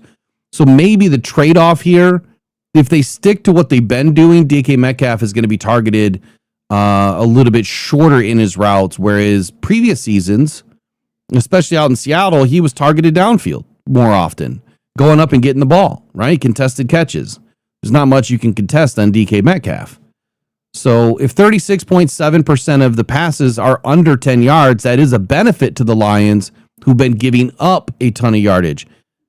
However, if you're Mike Tomlin and if you're the offensive coordinator, you're looking at this and you're saying, why wouldn't we send DK Metcalf downfield? Lions can't stop a bloody nose. So there's that.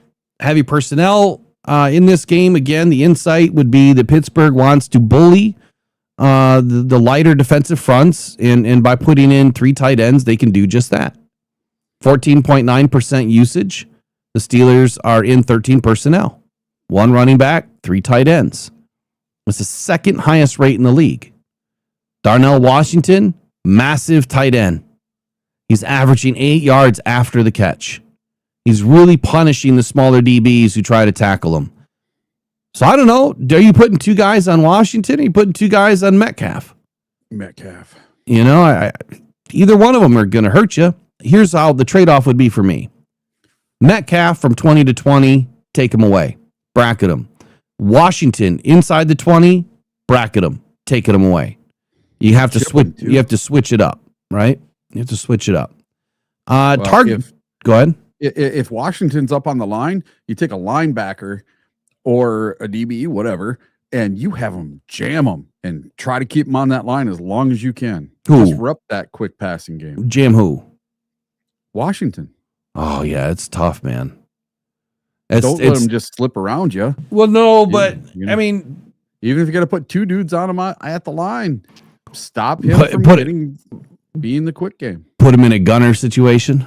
Yeah, something. That would be nuts. Stop him. Him in. But the whole jam thing, look, you know how I am with the jam. I want to see the Lions use a little bit more jam on that toast. Yes. But you're going up against Washington and Metcalf, 2 physical specimens that have very long reach, very big, wide bodies. And for our little guys out there that are 5'8", 5'10", they're not going to jam these guys. It's like flicking it's like flicking a flea off you. You know, like, what are you trying to do? You know, he outweighs them all by 50 to 80 pounds, and he's got a 10-inch reach on him. So I don't know if we're going to be able to jam successfully. on either one of them. That's where the zone comes in. You know, just keep them corralled a little bit. That's where I see this turning into an air raid game, and I think it's going to be high scoring. Man, I hope not. I hope not. This is going to be a lot like last night's game. It's going to be a lot of back and forth with a lot of scoring. I'm going to come back to that. I want to come back to the boat race. Targeting the backfield for me. The Lions and the Jaylen Warren, situation here. So with Rodgers checking down frequently, which he does quite often, the running backs are a primary extension of the passing game inside this Tomlin system. So the top targets this year. Hold on. Shoot. My screen just moved. All right, here we go. The top targets this year for Aaron Rodgers, 29.1% of the routes are getting checked down to Kenneth Gainwell. That's the highest among running backs. So unlike other games where we're saying you need to spy a quarterback, right? The last game, what did I say about Matthew Stafford? Don't spy the dude, spy the running back. So when Kenneth Gainwell is in the game, you need to put a spy on that dude, because if he's leaking, they're going to go to him. Right? They're going to go to him. If I don't care who's back there, if it's Warren or Gainwell, but specifically Gainwell, you should spy Gainwell. Or spy either running back. When Warren's in the game, you don't necessarily need a spy. I think you can do something a little bit different.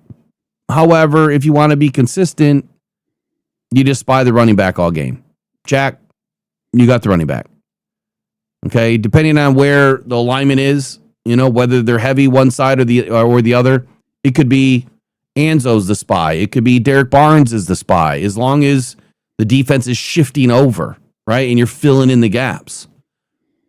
So production for this season for the Steelers, the backs have combined for 804 yards after the catch. 804. That is a critical number when you're talking about an aggressive man defense that the Detroit Lions run. We're going to get beat. When you run man against a system like this, it doesn't do well. All it takes is for you to beat one guy, and then you got 10 yards between you and the next guy. And if you beat that guy or he gets blocked, you're gone. So I'm afraid of the man defense this weekend. I really am. I hope that Calvin Shepard proves me wrong, but he has yet to do that over the last couple of weeks. We'll see what he does. Red zone efficiency. Rodgers still remains one of the most lethal quarterbacks inside the 20. The Steelers will not settle for field goals in this game. They are going for it on fourth down. Field goals are not going to beat the Lions if, to your point, which we're going to get into in just a second, the boat race.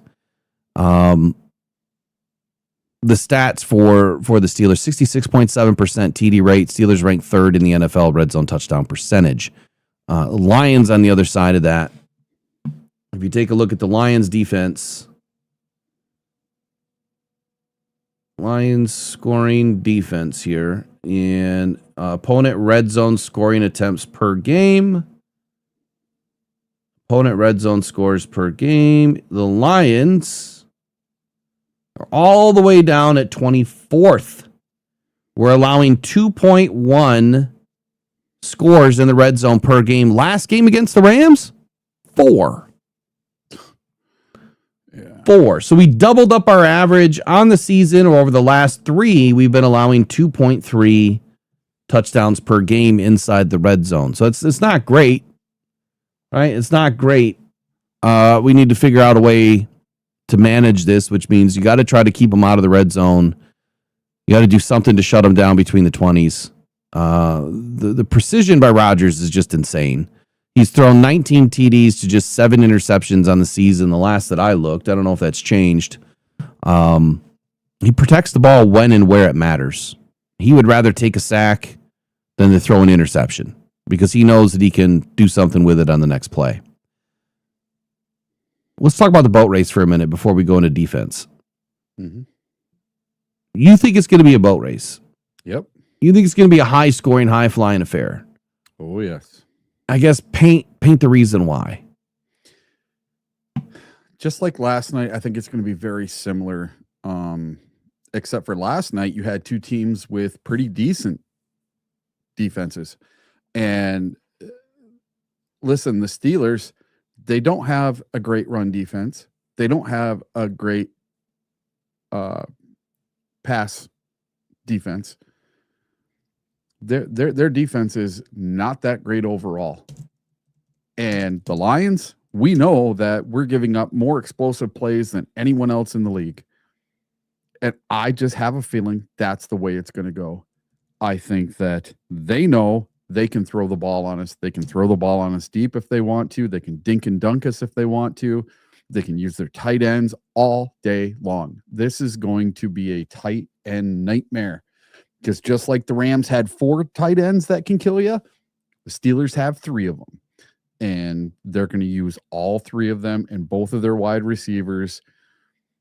I think they're going to abandon their run game pretty early in this game, because they know our biggest deficit on defense is going up against the opponent's passing game.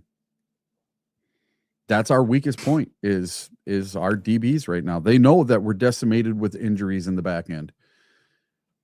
So why wouldn't you pick on that? If I'm the Steelers, I am picking on those DBs all day, and I'm going to use all 3 of my tight ends in that 13 personnel package, and I'm going to use DK Metcalf anytime he gets open over 10 yards,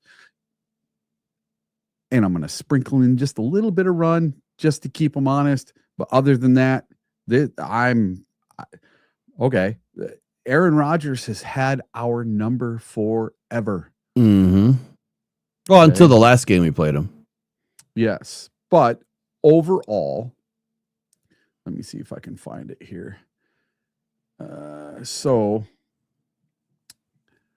listen, we haven't beaten the Steelers this century. Okay. What? And what are you talking about? We have not. Oh, Go back and look. Since 2000. this century? Yep. Since 2000, we have not beaten. We are 0-5-1 against the Steelers in the 21st century. Okay. When was our last win? Because I know we've only played them like 36 times in the life of the NFL. Well, yeah. But we are 0-5-1 since 2000 against. This is what I found. Okay. And Pittsburgh, they've even won a Super Bowl at Ford Field. And and then there's Aaron Rodgers. He's been a thorn in the side of Lions for years with the Green Bay Packers. Okay. The Lions are 7-point favorites this weekend. And what did I find? Aaron Rodgers was 18-5 against the Detroit Lions in his history. So he's only lost to us 5 times over the whole time he's played us, all those seasons with Green Bay. Okay, but he's what's his record against Dan Campbell? I don't know against Dan Campbell, but against the Lions overall, he's 18-5 lifetime. I just think, he's got this history. He's a cocky ass SOB that sometimes having that cockiness works. And for him, it's always seemed to work against us. No matter what we do, he hardly ever loses to us. Out of 26 tries, we've only beat him 8 times. So he's got some kind of magic. I don't know what it is, but we need to stop this Aaron Rodgers magic on Sunday. Okay, well, I guess I would say this. So we won the first game against Aaron Rodgers in September 2021. And then to finish out the 21 season, we lost the game. So we're 1-1 against him in 21. And then in 22. Yeah. No, let me say that again. 21, we sent him packing. No, I'm sorry. In 21, we lost the first game. and then we beat him ever since when Aaron Rodgers was there. So Aaron Rodgers is 1-2 against the Detroit Lions. Hold on. 1, 2, 3, 4.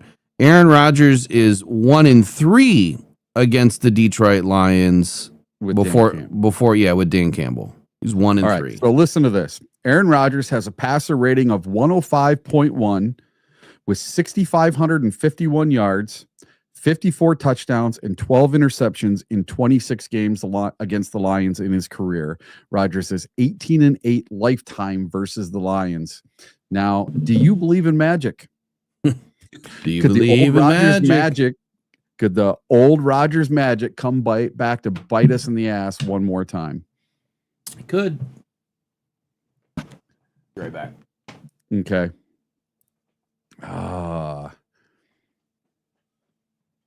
So what do you guys think? Is that a made up thing or what? Do you guys believe in the old Aaron Rodgers magic? Could he come back? Could he make this happen? I'm not so sure. But once you guys see my prediction for the game for today, you're going to see why I think this is going to be a high-flying, high-scoring game.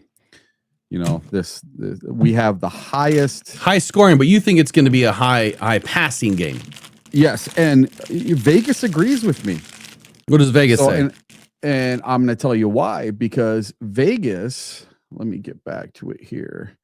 Vegas has the over-under at 51.5, and that is the highest over-under of any game in the NFL this week on the sports books. It was what, 51.5?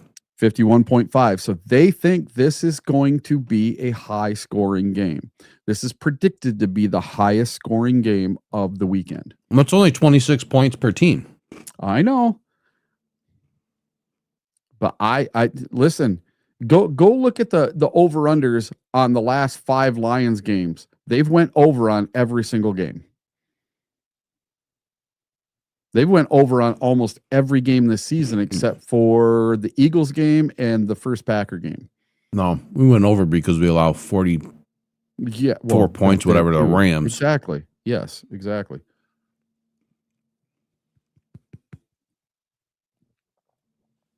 All right, so defense. Before we get into defense, Eric, why don't you walk us through what's going around the NFC North? Sure. So let's see. In Chicago, the Bears wide receiver Rome Odunze is out for this game versus the Chicago Bears this weekend. Odunze had yet to participate in practice this week after aggravating the injury he had during pregame warmups last Sunday. So he was a late scratch last Sunday, and he is out for this game. And Luther Burden is also out for this game. And linebacker, I can't say his last name, Amen O. I'll just say he is also out. And then running back DeAndre Swift was limited in Thursday's practice. So it's looking like the Bears are going to be a little banged up going against the Packers this Saturday. So we get some Saturday action on Saturday night. And then the Vikings, they have been named a top trade partner for Tua Tagovailoa.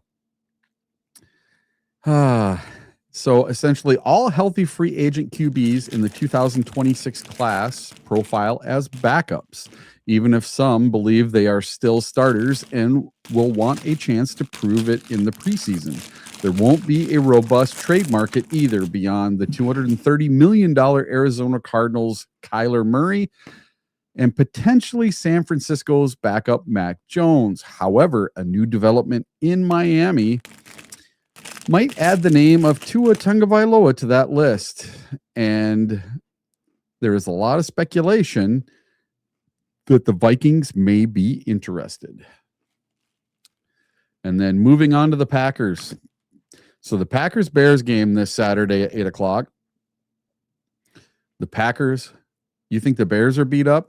The Packers are super banged up. So they have a bunch of questionable players. We're going to start off with running back Josh Jacobs with a knee and an ankle. He is questionable. Wide receiver Christian Watson did practice on a limited capacity yesterday, and he is questionable. Right tackle Zach Tom, he is questionable. Safety Evan Williams with a knee. Wide receiver Dontavian Wicks with an ankle. Running back Chris Brooks with a chest. Offensive lineman Darian Kennard with a neck. Defensive end Kingsley Ngbare with illness. Defensive end Brenton Cox with a groin, and defensive end Colin Oliver with a hamstring. And the Packers have already ruled out Marshawn Lloyd, tight end Josh Weil, and guard John Williams. And that goes to add on to already missing an all-pro in Micah Parsons to an ACL the week before. And about the only healthy person on the Packers roster this week is quarterback Jordan Love. So it is going to be a mash unit for the Bears and Packers game this weekend. I wonder what kind of quality product they can put on the field missing that many people if a lot of those guys don't go. And the point spread for this game has switched from being 1.5 points for the Packers to now being 1.5 points for the Bears due to all these injuries. And that's around the NFC North. So I didn't hear Christian Watson in there. Yeah, he is. He's limited this weekend. He's questionable for the game. Yeah, it sounds like he might be able to play. Yep. But to what end is he going to play? Because he thought he broke his collarbone. And if you think you broke your collarbone, that's going to be pretty darn painful to deal with. So it's going to be I know all about that issue. Yeah.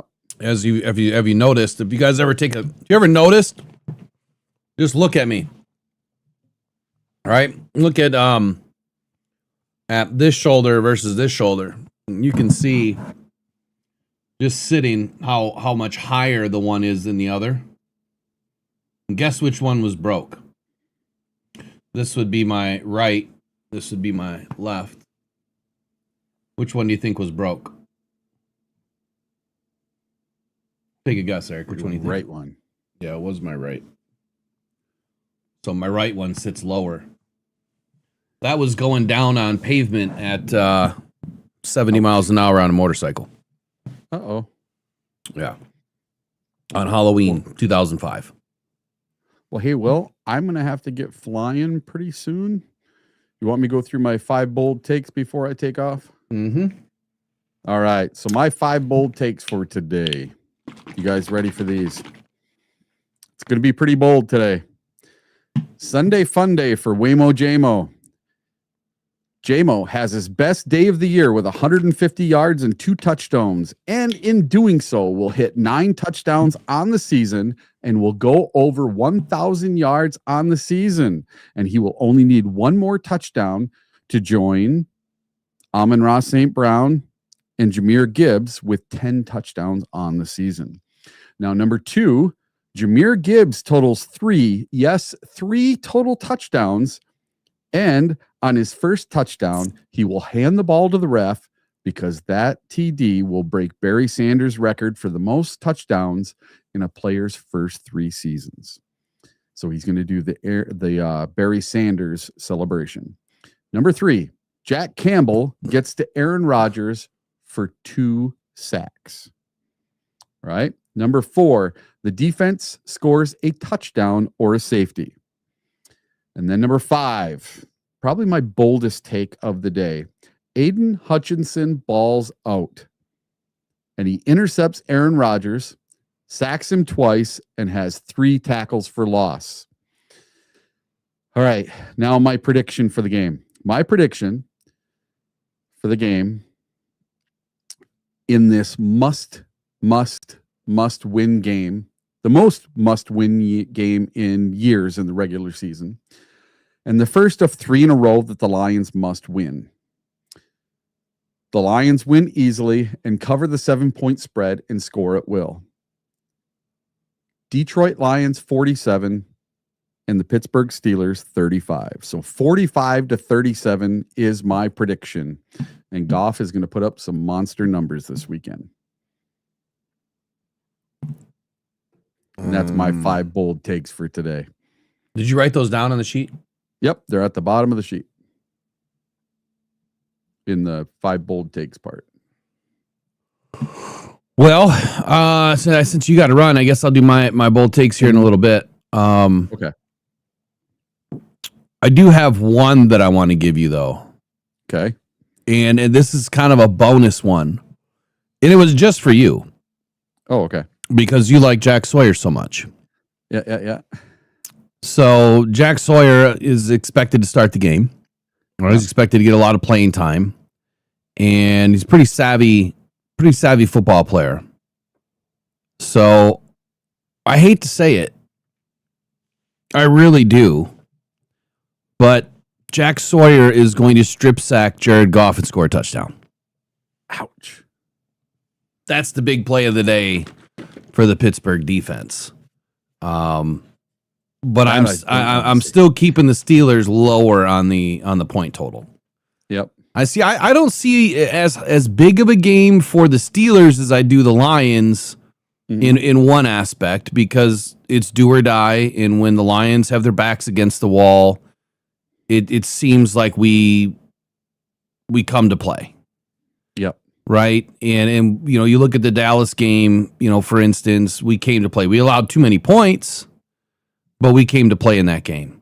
And I would say that I hope that we see more of that. So this could be the U of M versus the OSU matchup, even though I don't care about Saturdays. Yeah. The Aiden versus the Jack, or the two Jacks versus the Jack, Go ahead. Yeah, to me, I don't watch much college football, so to me it doesn't matter. I'm not a super big fan of one team or the other. I don't care for Ohio State, but I don't that's either. about it. I don't care for That's any of them, about really. I kind of lost the loving feeling of college when the NIL was installed. Yeah. It ruined it for me. It's no longer what it used to be, man. It's all about money now, and these teams are paid. They're not built off of these kids earning something in high school and working their ass off in high school, and they get an opportunity to play at a school. No, it's who's going to pay me the most. Yeah. And then after a season, I don't want to be on this team because I'm not good enough to crack the starting lineup. So I'll go to a different team where they're going to pay me a whole lot more money, but I'll be able to play. Yeah. I'm lost on college. So if you got to run, then go ahead. What's your final take of the day? And So my final take of the day is the Detroit Lions are going to win this game. They're going to win it easily. It's going to be 47-35. We are going to win by a 12-point margin. We're going to cover the spread. We're going to cover the over-under. It's going to go over. Don't worry about that. This is not going to be some low-scoring game. Neither defense is all that great. Both offenses are pretty decent. The Lions are the best. Steelers are okay. So I really think the Lions are going to handily, easily win this game, and it's a must win. If we don't win this, it's basically over. So we got to win this game. I'll see you guys all on Sunday at Ford Field at 4:00. so if I go, do you remember what you picked early in the season? Yeah. So my prediction early in the season was 21-20 for the Lions over the Steelers.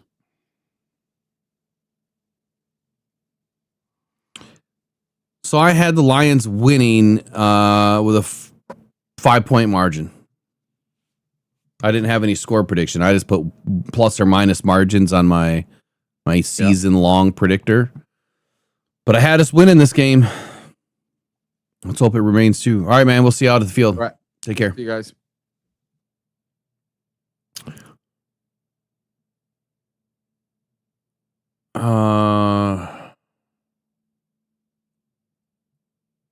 Hold on here.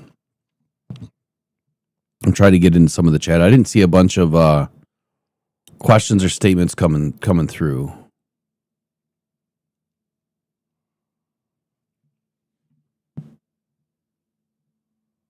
Get rid of this too.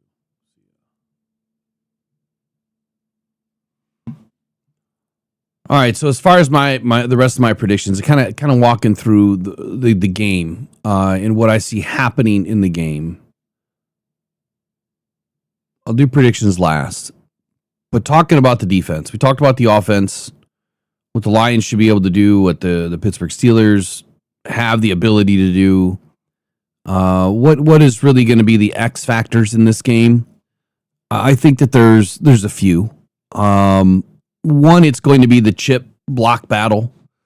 You know, with TJ Watt out, he's been chipped at 31%, which is the highest in the NFL. So with him out, the Lions shouldn't have to have a focal point on chipping somebody else that much, right? So that does allow, your weapons to get free a little bit more, whereas you're, utilizing guys in motion to pick up a chip on the other side, or you're just keeping a guy back to pick up on a chip, whether it's Montgomery or Gibbs or whomever. Now I think that frees up a little bit of an opportunity for the Lions in leveraging that extra weapon without having to hold them back, which is good because that means the ball can get out a little bit quicker. Again, assuming TJ Watt's out of the game, that doesn't mean that we're not going to have to chip or put some extra pressure, or extra blocking assignments on somebody else for the Steelers. We'll just have to see, what the final injury report says. But I say that is an X factor.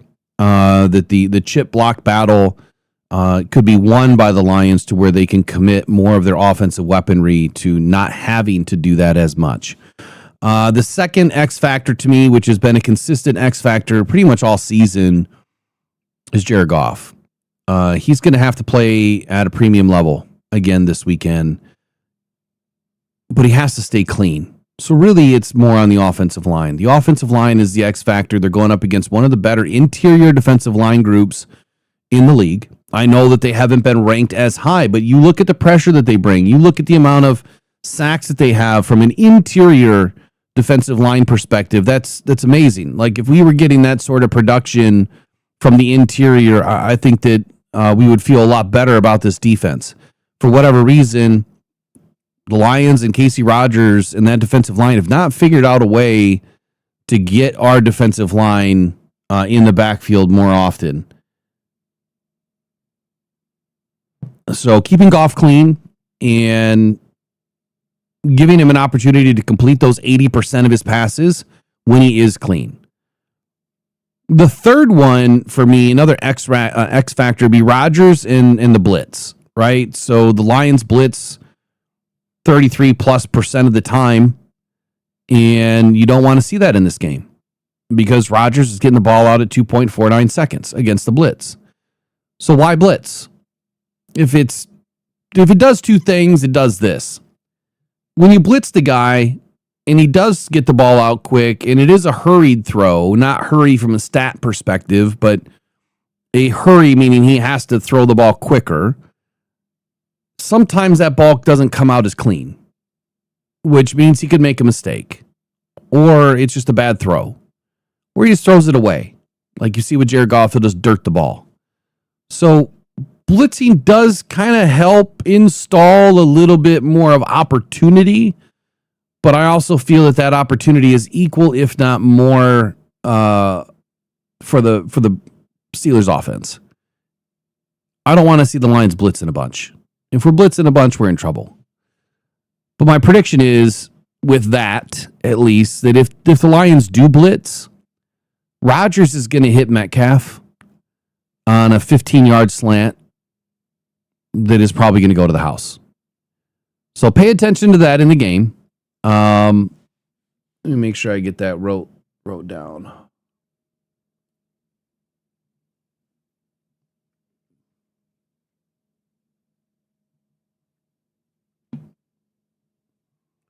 That's Rodgers just being, Rodgers. That's just what he does well, is he finds the open man.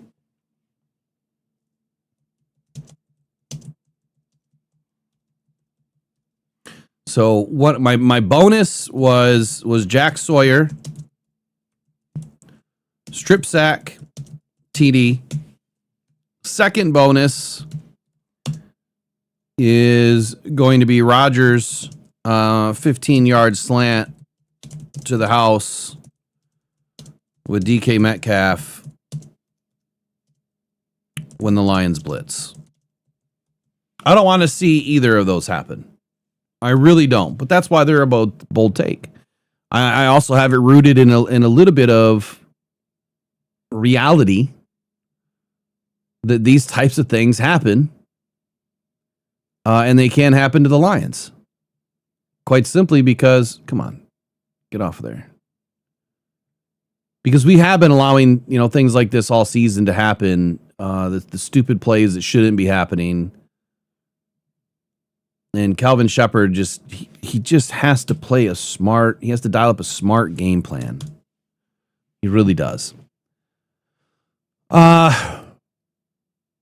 right, so defensive wise, when I look at defensive matchups, when I look at the personnel usage that we've already talked about with what the Pittsburgh Steelers are doing, defensive matchups for me, scheme and leverage is going to be an extra big part of this game for the Lions.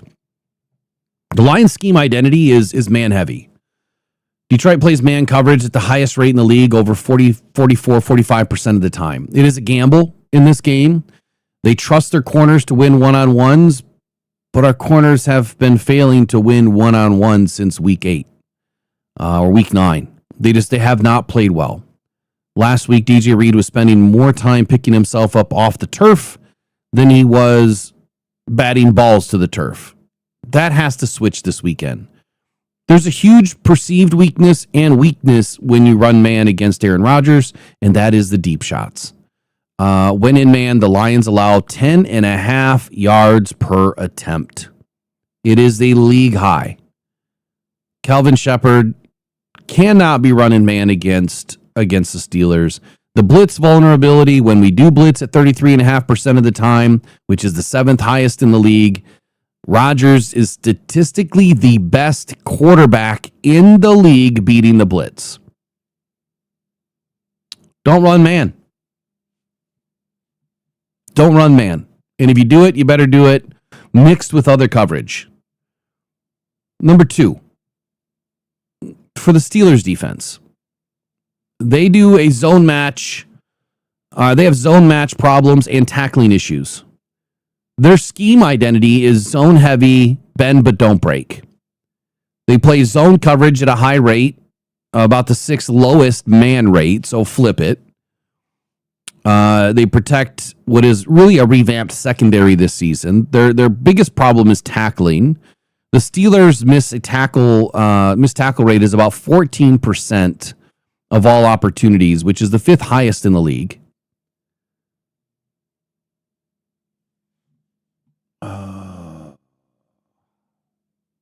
Hold on.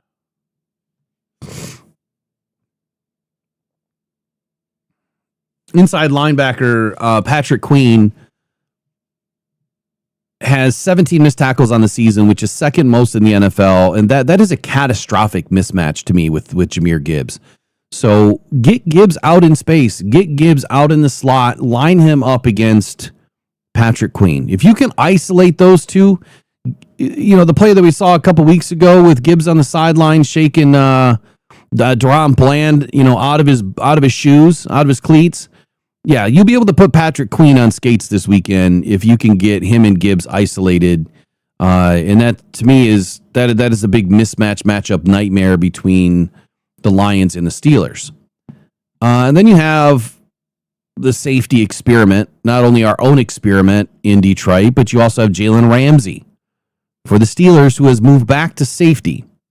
Now, since moving back to safety in, I think it was week 9, Ramsey has allowed a 78% completion percentage and 6 TDs.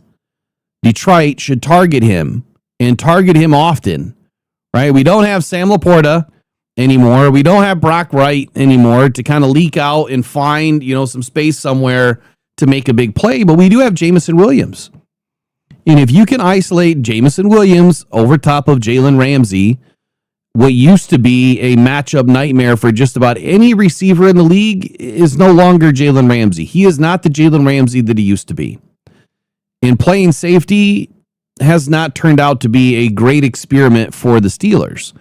But they're kind of just at a disadvantage right now. Who are you going to put back there? So this is where, I would tend to agree that the air opportunity in this game could be there. And I think it'll be calculated. I think the deep shots are going to be there for the Lions. If the Lions do what they should do in this game and establish a run to open up the pass, those shots will be there. If they don't, the shots won't be there. It's that simple for me.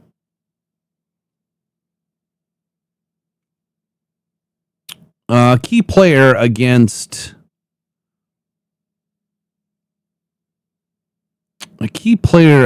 the Steelers this weekend for the Lions should be Aiden. Aiden has 70 plus pressures this season, depending on which stat line you look at. He has to win without blitz help, right? He has to win without blitz help. Rodgers is increasingly more dangerous as you blitz. So if you are blitzing, that is going to eliminate Aiden. Okay, think about that for a moment. If the ball's coming out in 2.49, just call it 2.5 seconds. When Rodgers is getting blitzed, then that means Aiden is going to be useless against Rodgers. That's why I said earlier you want to contain with your ends, because if you contain with your ends and then you send your linebackers, at least your ends can then control the run game. I would send the linebackers before I would send the ends in this game. Leave your ends home to shut down the run. They can crash to the middle and bottle it up, right? They can go to the outside and bottle it up. But by no means should the Lions be sending Jack or sending Alex or sending Barnes and the rest of the defensive line. Because then nobody's going to get home. And then the ball's going to get dumped right over top of them. 3 yards, into Lions, side of the scrimmage. And then they're going to take that yak for what they average, 7 yards or more. And they'll constantly move the chains. So Aiden can get easily erased out of this game if you consistently blitz and allow Rodgers to just drop back and throw. Drop back and throw. So remember that. Sometimes it's, when I say Aiden doesn't do anything in a game, it's not his fault. It's a scheme. And sometimes a scheme works against your best players. And in this game, it can happen. Don't blitz. Well, let me say that again. Don't blitz like you are known to blitz. Blitz when you need or must have to blitz. There's a difference there. Big difference.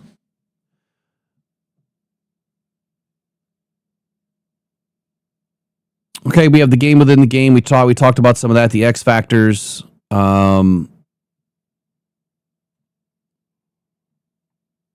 me get into some of my other notes here. Bold predictions for the day. Does that make sense what I just said? You understand what I'm saying there about the whole Aiden thing and the blitz?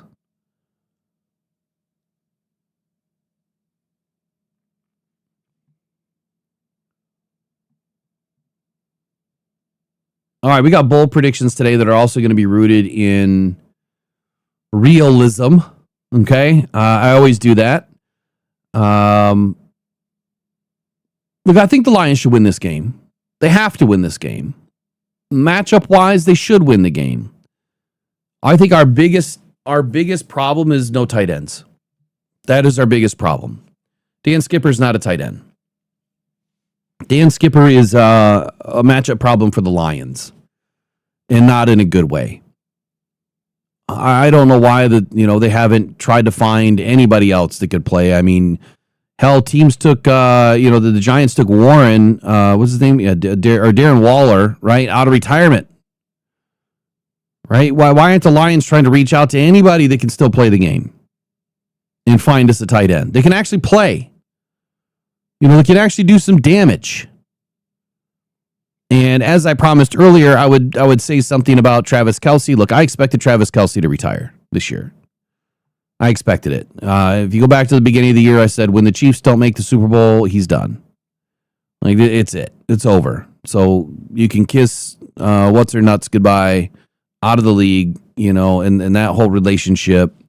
He's going to ride off to the sunset and get married. But if I could place a bet on them actually getting married, I would say that it probably wouldn't happen. Offense versus the Pittsburgh Steelers defense. Here's some realistic predictions. Jared Goff puts up more than 275 yards passing in this game. I think that is a realistic stat. I think that he can do it. Matter of fact, something I'll walk through kind of live with you guys. Let me get rid of all of these stats real quick.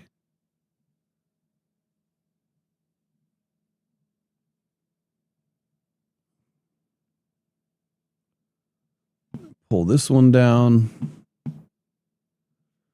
Let's take a look at the Steelers' schedule. Okay.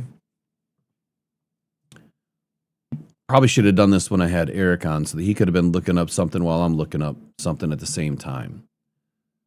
I'll come back to my bold takes, but I wanted to look at something specifically because we expect our defense to do something. But the question is, what are other teams doing? What have they been able to do against the Steelers? That is typically the first spot that I start when I start breaking down a team or a game is I go and look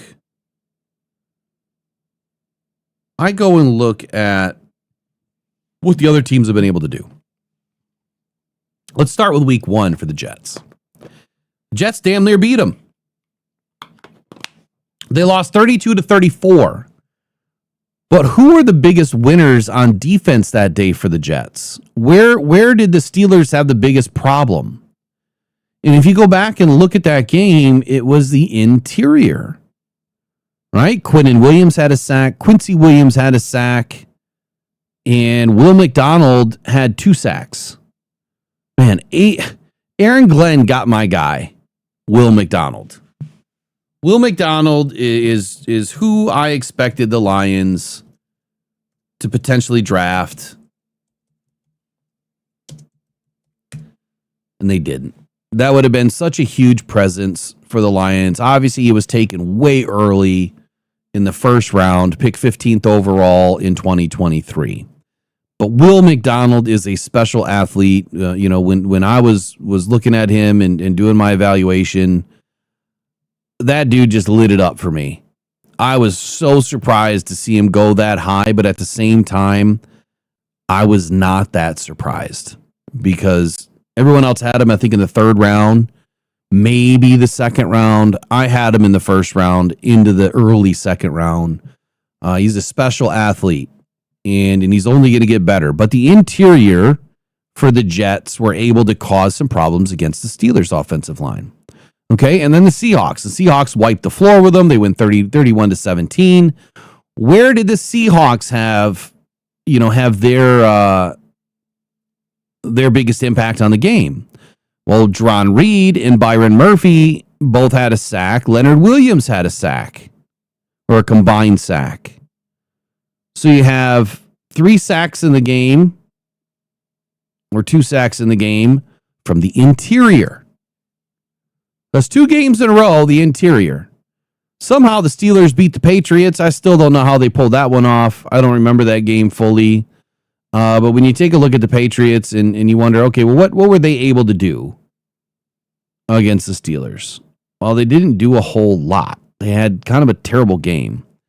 0 sacks registered by anybody in that game for the Patriots.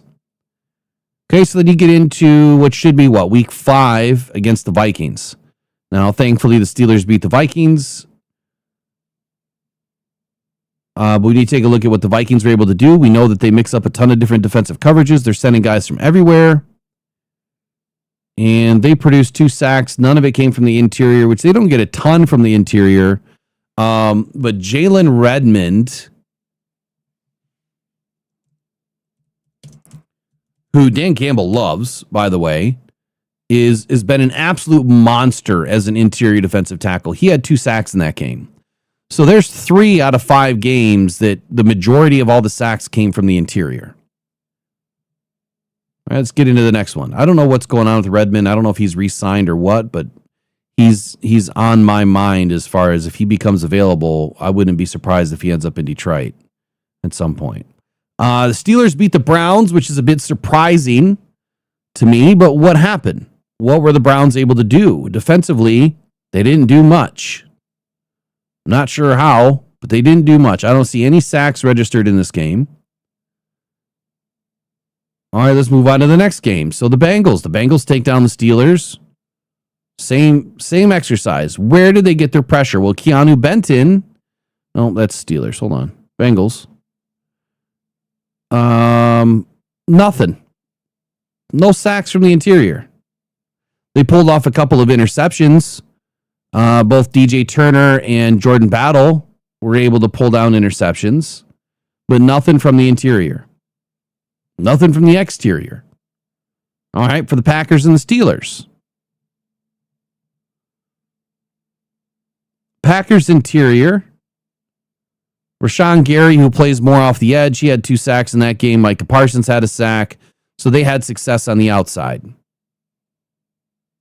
Colts and Steelers. Latu plays off the edge. He had 2.5 sacks in that game. Nevin Gallimore, interior defensive tackle, he helped on that play. So half a sack coming from interior in that game. Chargers.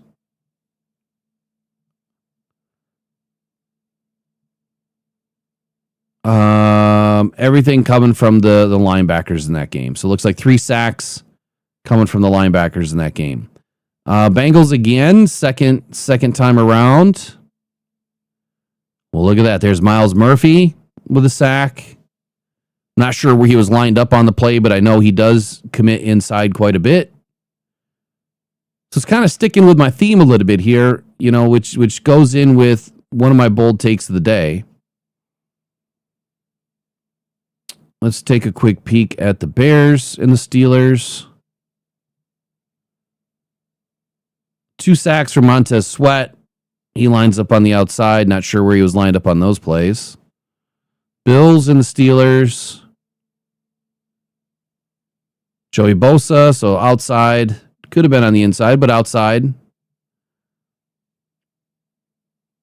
Ravens.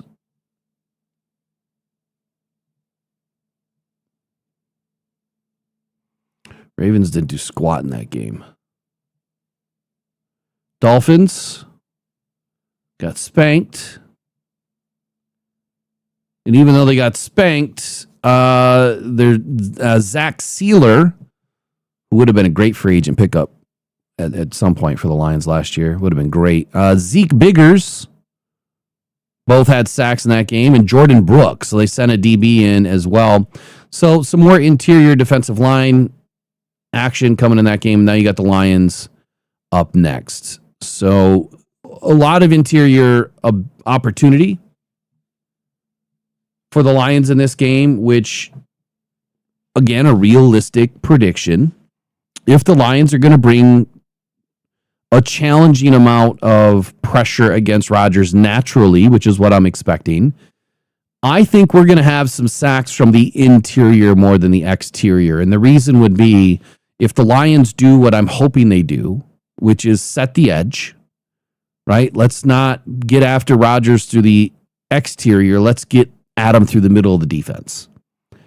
So I'm going to expect that Roy Lopez gets a sack in this game, and I'm going to expect Lee McNeil is going to get a sack in this game. So I'm going to have 2 sacks for the Lions coming from the interior of the defensive line. Doesn't say that we couldn't have more, right? But I'm saying right now I'm expecting 2 sacks from the interior of the defensive line. So that was just regular realistic take number 2. Realistic take number 3. Well, I said that Jared Goff would go for 275 yards in this game. So that means Amon-Ra St. Brown and Jameson Williams will combine for 15 receptions in this game, exploiting the Pittsburgh secondary And then both of those guys combined will have 225 yards on the day. 225 on the day and 2 touchdowns. So Amon-Ra St. Brown and Jamison Williams will each have a touchdown. So it's kind of a loaded, realistic take. So 225. I'll write it down so we don't forget it. It's already written down, but I got to put it on this sheet.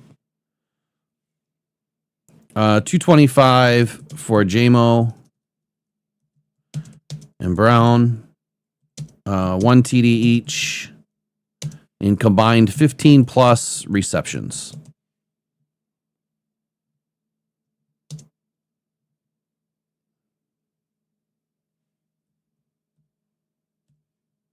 And then we have the 2 sacks from interior defensive line. We're going to go McNeil and Lopez.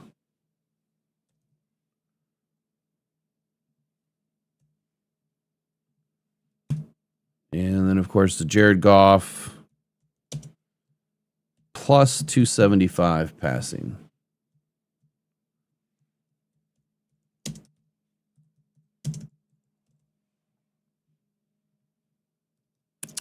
So for the fourth one, Detroit Lions offensive line. I would love to say that they're going to go sackless in this game, but it's probably not going to happen. Probably not going to happen. And as far as score, I think that they might hit the over because it's not a lot of points, 51.5.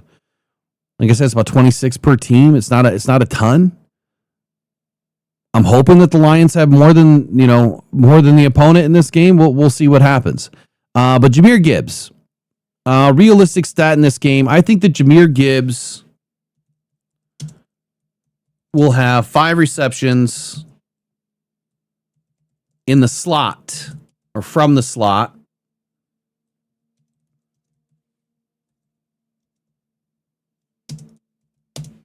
For 60 plus yards and 1 TD. Overall, though, this is not part of the overall. I will say that Gibbs has 2 TDs on the day. So 1 on the ground.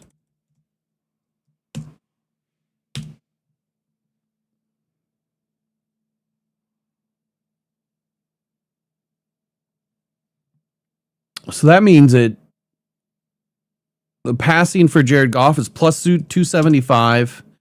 It's going to be a 3 TD day, 0 interceptions for Jared Goff.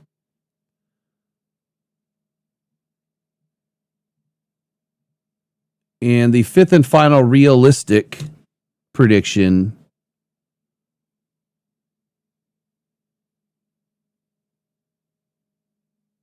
we'll go Lions defense on this one.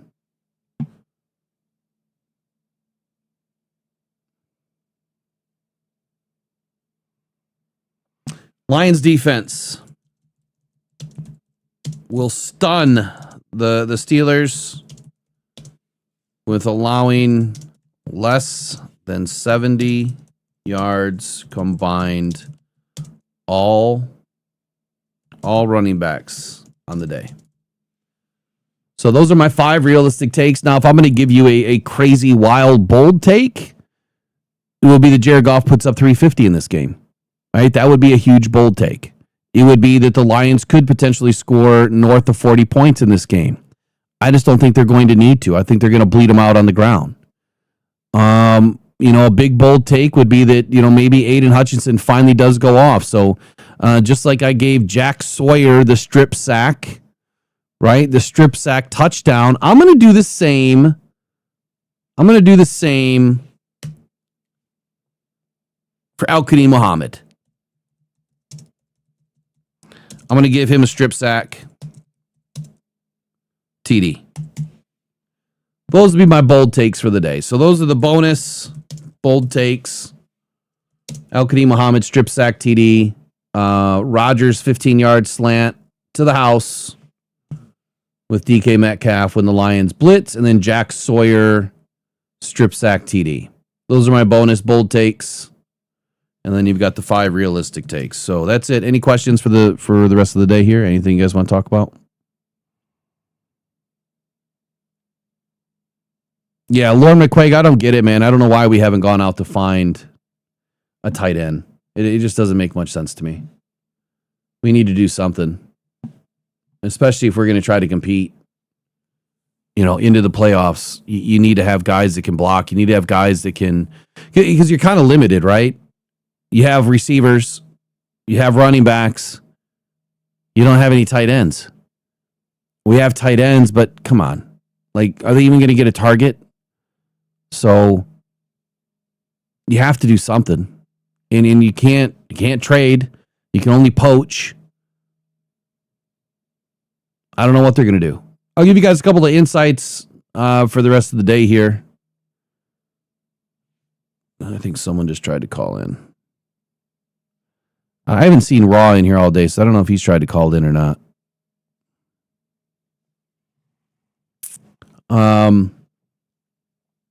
Jahmyr Gibbs, he's rushed for the 5th most yards, 169 in the NFL in jumbo personnel on just 25 carries. So that's a big one, right? It's the same thing that I talked about against the Rams.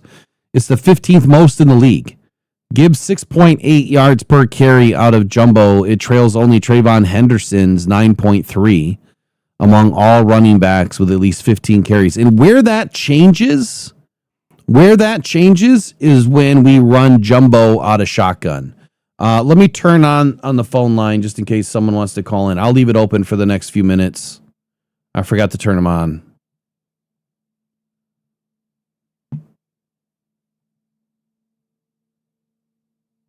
Just got a crazy headache, man. Treatment killed me yesterday.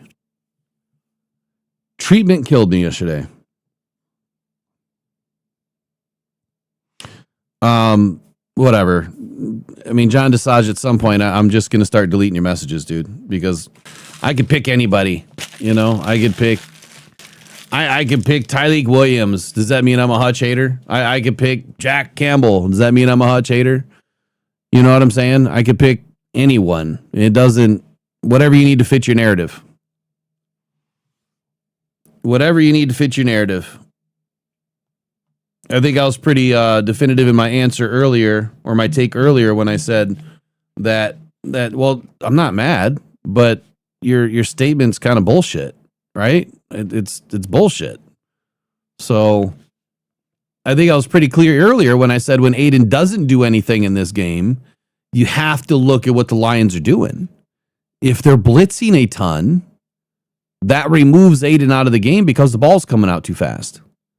So that is a feather in Aiden's cap. That's giving Aiden an excuse, but a valid excuse, because you're not giving him an opportunity, right? The scheme would be failing him at that point. And those are the things that we have to look at when I watch film. Like, what are we doing on the play?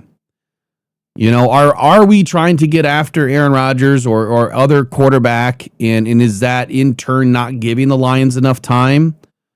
So I've never been... Well, then say it's a joke, because I've never been a hater on anybody. I'm just realistic, and people can't handle the truth. I get it. People can't handle the truth. It's all right. The tape don't lie. I think, you have to realize one thing about the NFL. Well, I think a lot of us realize this.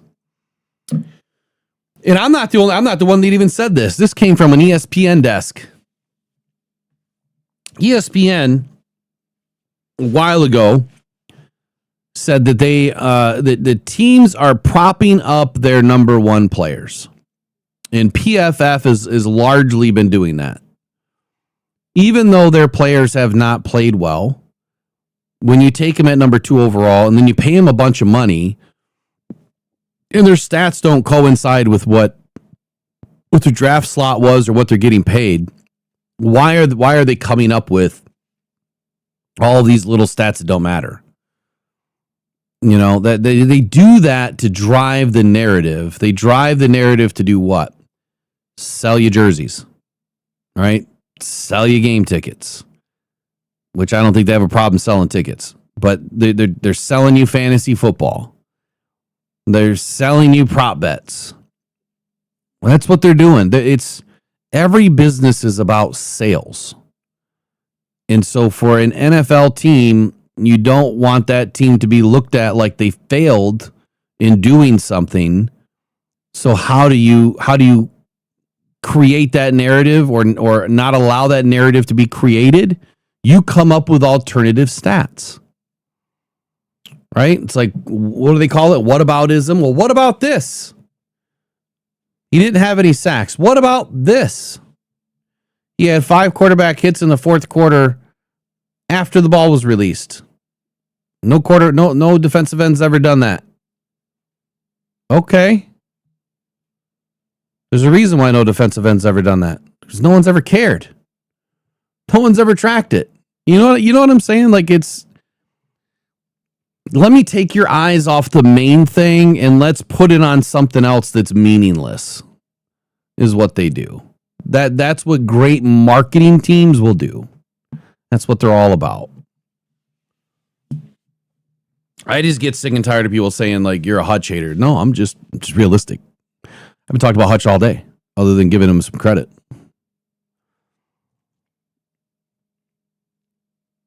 Oh, there you go. I love that one, Kevin. He says, my favorite created stat was interceptions forced when Parsons supposedly forced an interception in week 1. That's hilarious.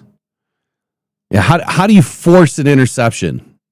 I mean, you either had a hurry, a knockdown, a hit, something, half a sack. You're pulling the guy down by his shoelace.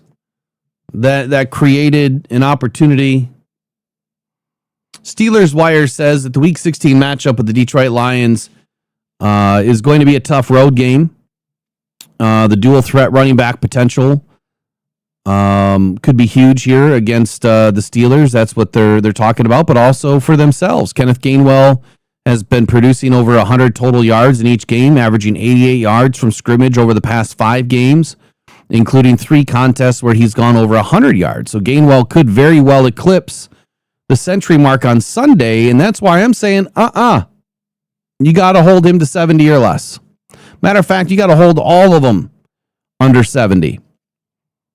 So big time plays for Pittsburgh could be on the ground and through the air with Gainwell if the Lions don't account for him. Aaron Rodgers throws for over 250 yards. Pittsburgh's Week 16 matchup against the Lions could be statistically one of Aaron Rodgers' best games if the Lions don't figure it out, right? So they're saying that this could be a shootout, which is great news for Aaron Rodgers. While Rodgers has eclipsed the 250-yard mark just once this season, there's reason to believe he'll be able to do it once more against the Lions defense on Sunday.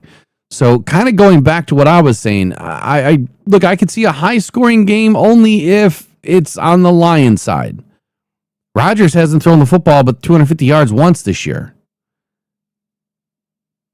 Now, you don't have to throw the football a whole lot if you're able to run the ball, right?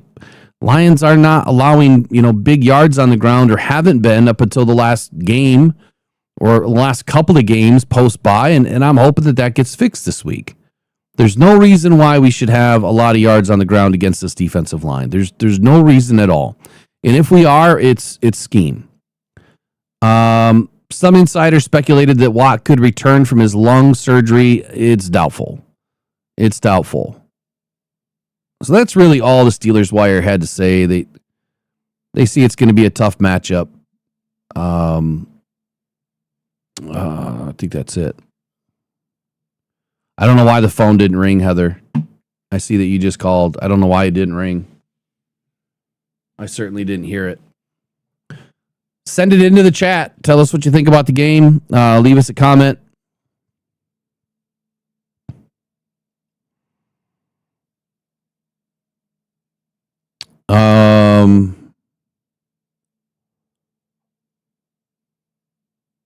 Yeah, there you go. So Anthony Tottingham said PFF comes up with their own numbers and stats for things I didn't even know was part of football.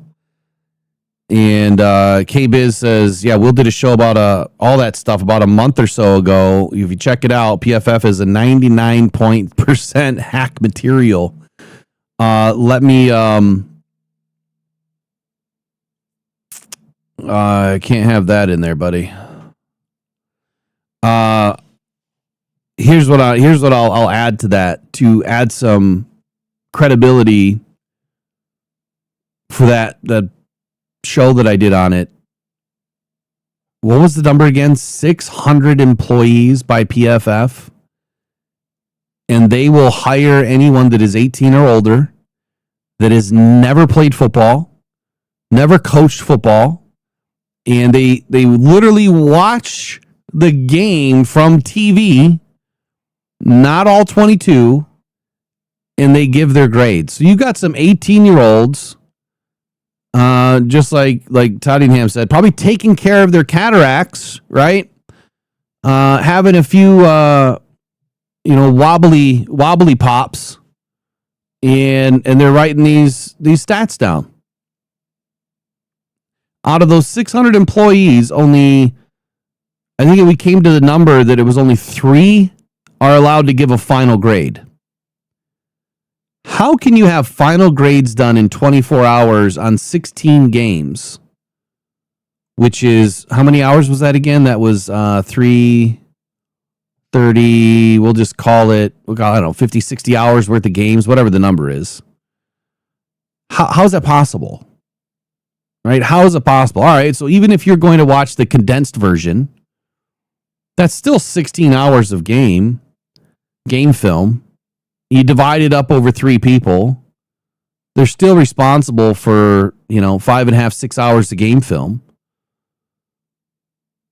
I don't know how they can do it and do it accurately and cover every player on the field in 24 hours.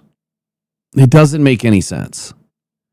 But the biggest thing that got me was they'll hire anybody. No experience needed. And it says that right in there. No experience needed. But yet they have all of these projections and all of these stats and all of these grades. I mean, I did the first game film on Aiden this year where they said that he had all these pressures and all these double teams. And by the time I was done with the 66 or 67 snaps, he was double teamed, I think, 3 times the entire game. It did not match up to what everyone else was saying. So I'll make sure I finish that today. I got really close yesterday, but I was hurting.